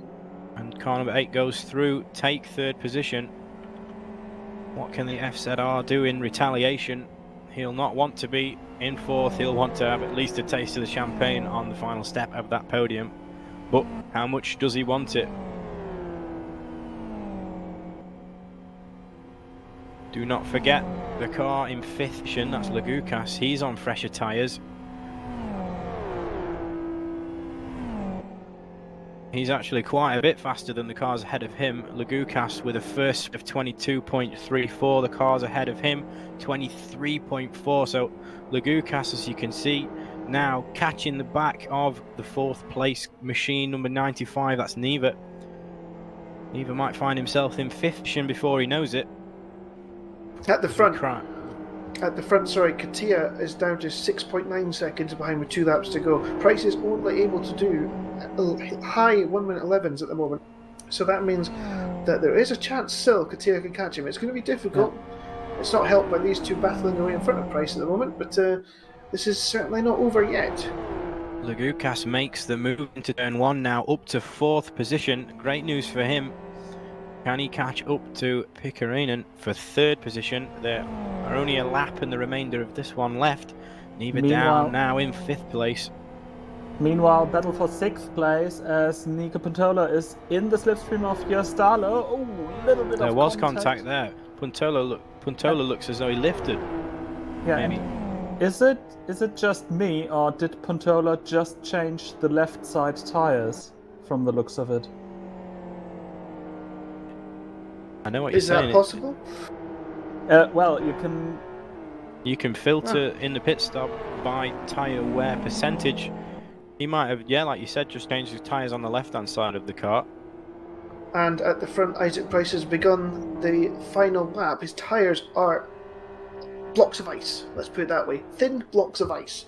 And the two, De Jong and Piroppo, were side by side and hitting for most of the last lap. I was just waiting to see if Isaac would get a puncture in their draft, but he is down toward turn number 2 as we come at the moment. Katia is closing all the time, but it doesn't appear as though he's got enough time.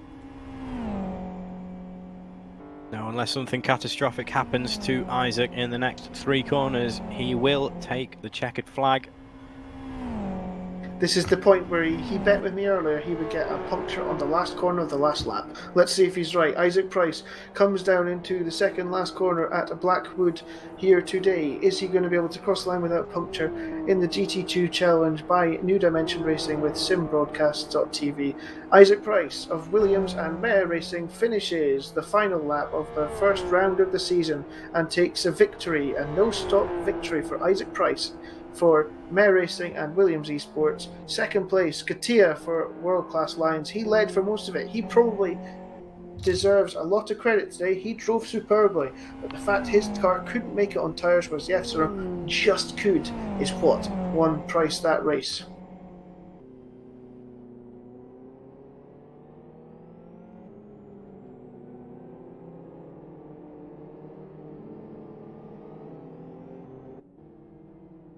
So we will just wait for the Joe remainder Holmes of the runs out course. of fuel and just crosses the finish line. He's in 9th.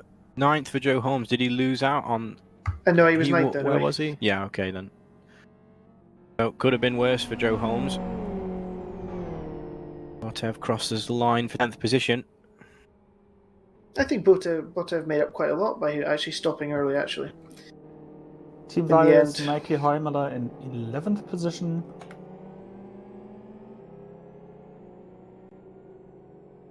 KK Piroppo in 12th position for Energy Virtual Racing. Leonard de Jong finishing in 13th, and that has been the last car to see the checkered flag. If you want to have some interviews with us, join us at simbroadcasts.tv. So just to repeat, ts.simbroadcasts.tv. And for all the Twitch viewers that are watching us still, get involved. Let us know what was your highlight of the race. And please consider following this channel. We go live regularly. Check our broadcast calendar that you'll find in the description of our Twitch stream. Hopefully we will run down the order very soon and talk to some of the drivers. And also, ladies and gentlemen of the Twitch chat, if there's a particular question you want us to ask any of the drivers, get in touch.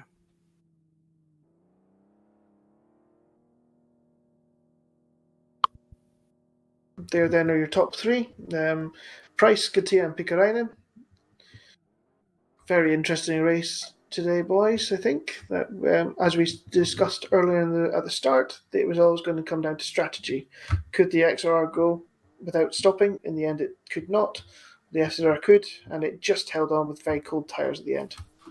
Now we know Isaac Price was taking those last few laps very carefully. He did not want to get any kind of out of shape, but we see the difference between an XRR with a pit stop and an FZR going to the finish, only 3 seconds. So after 70 laps, 230 kilometers, 3 seconds separate the first and second car.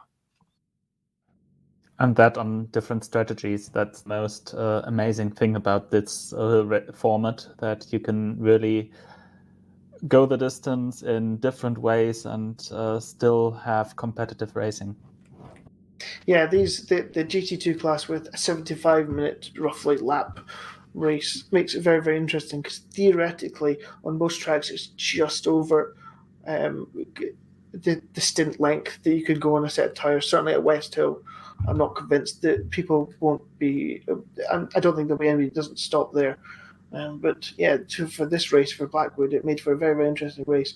You didn't always have the outright pace, but you can win in different ways. So there again is your podium: Isaac Price, Katia second, and Pikarainen in third position. 2 Finns and a Welshman.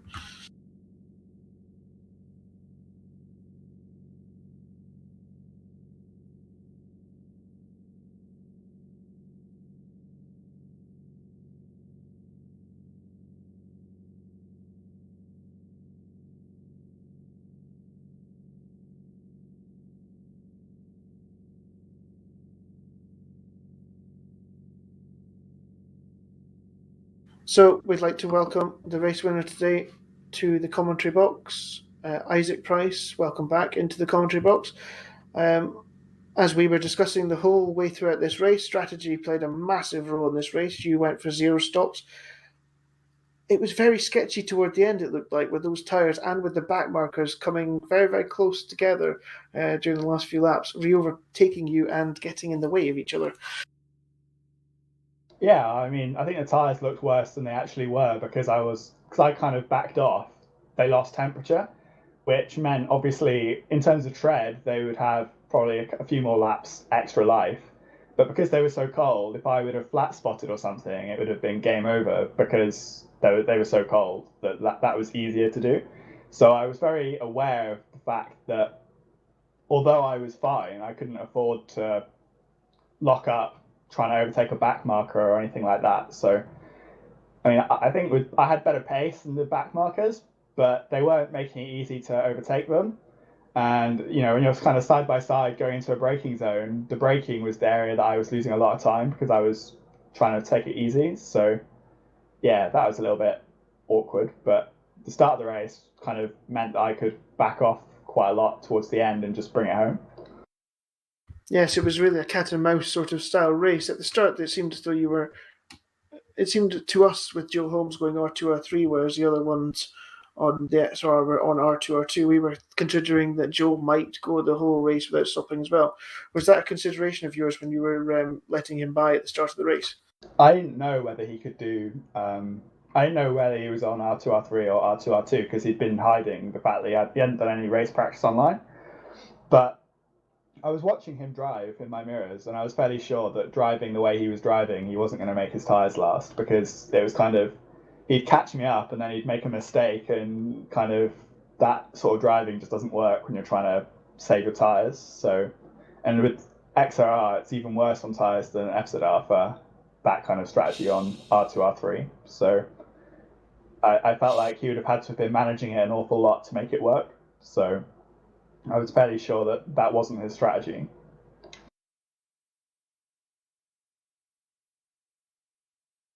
So we saw you taking it slightly easier there to make sure that you crossed the line in the end. How much further do you think you could have gone theoretically on those tyres? Because you were predicting that you'd get a puncture on the last corner of the last lap. Yeah, well, I mean, on the last 2 corners, I was kind of making sure that if I got a puncture, I was driving at a speed that the car wouldn't crash anyway. But yeah, I think they probably could have gone another 2 or 3 laps at that pace. But yeah, in practice, I was able to do kind of 71 laps, keeping kind of in the 9s until the end. So it should have been fairly comfortable. But when you've got that kind of gap, your mind plays tricks on you, and you kind of think, what am I going to regret more? Am I going to regret going a few seconds slower in terms of race time, or am I going to regret pushing and making a stupid mistake and getting a puncture and losing a win that was actually quite straightforward towards the end? So, yeah. Well, you say quite straightforward. You make it look easy. So congratulations on your race win anyway.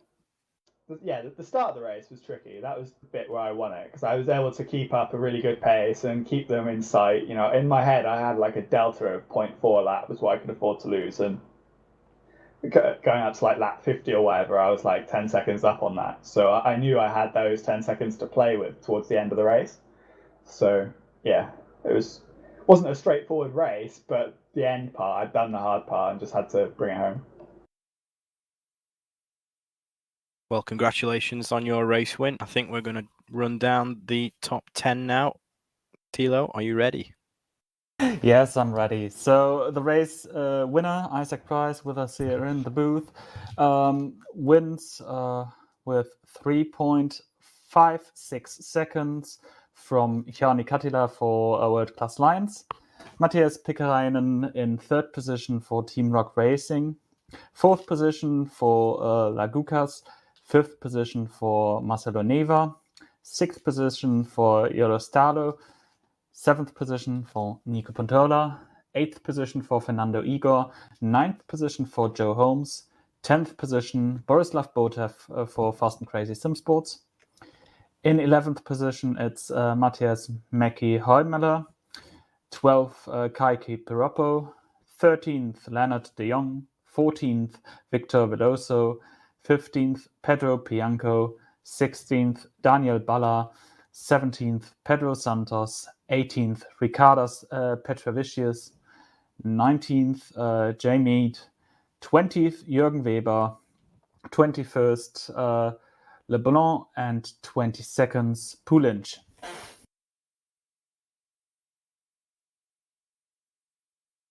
Okay, everybody. Thank you for that, Thilo. And that was a very, very fascinating race from Blackwood. And as per usual, I would like to thank the co-commentators, Thilo Falkenberg and Jack Eyre. And of course, our fantastic race director, Pete Butcher, who has put together a fantastic program for this event. And we'd like to thank, obviously, the race director team, headed up by Jonathan Palmer. And we'd like to thank everybody who watched, because we wouldn't do this. Well, we can't do this without you guys. So we're doing it for you, and we're doing it for ourselves. So thank you, everybody who's watched. And we hope to see you again in a few weeks' time at West Hill. So from everybody here, good night.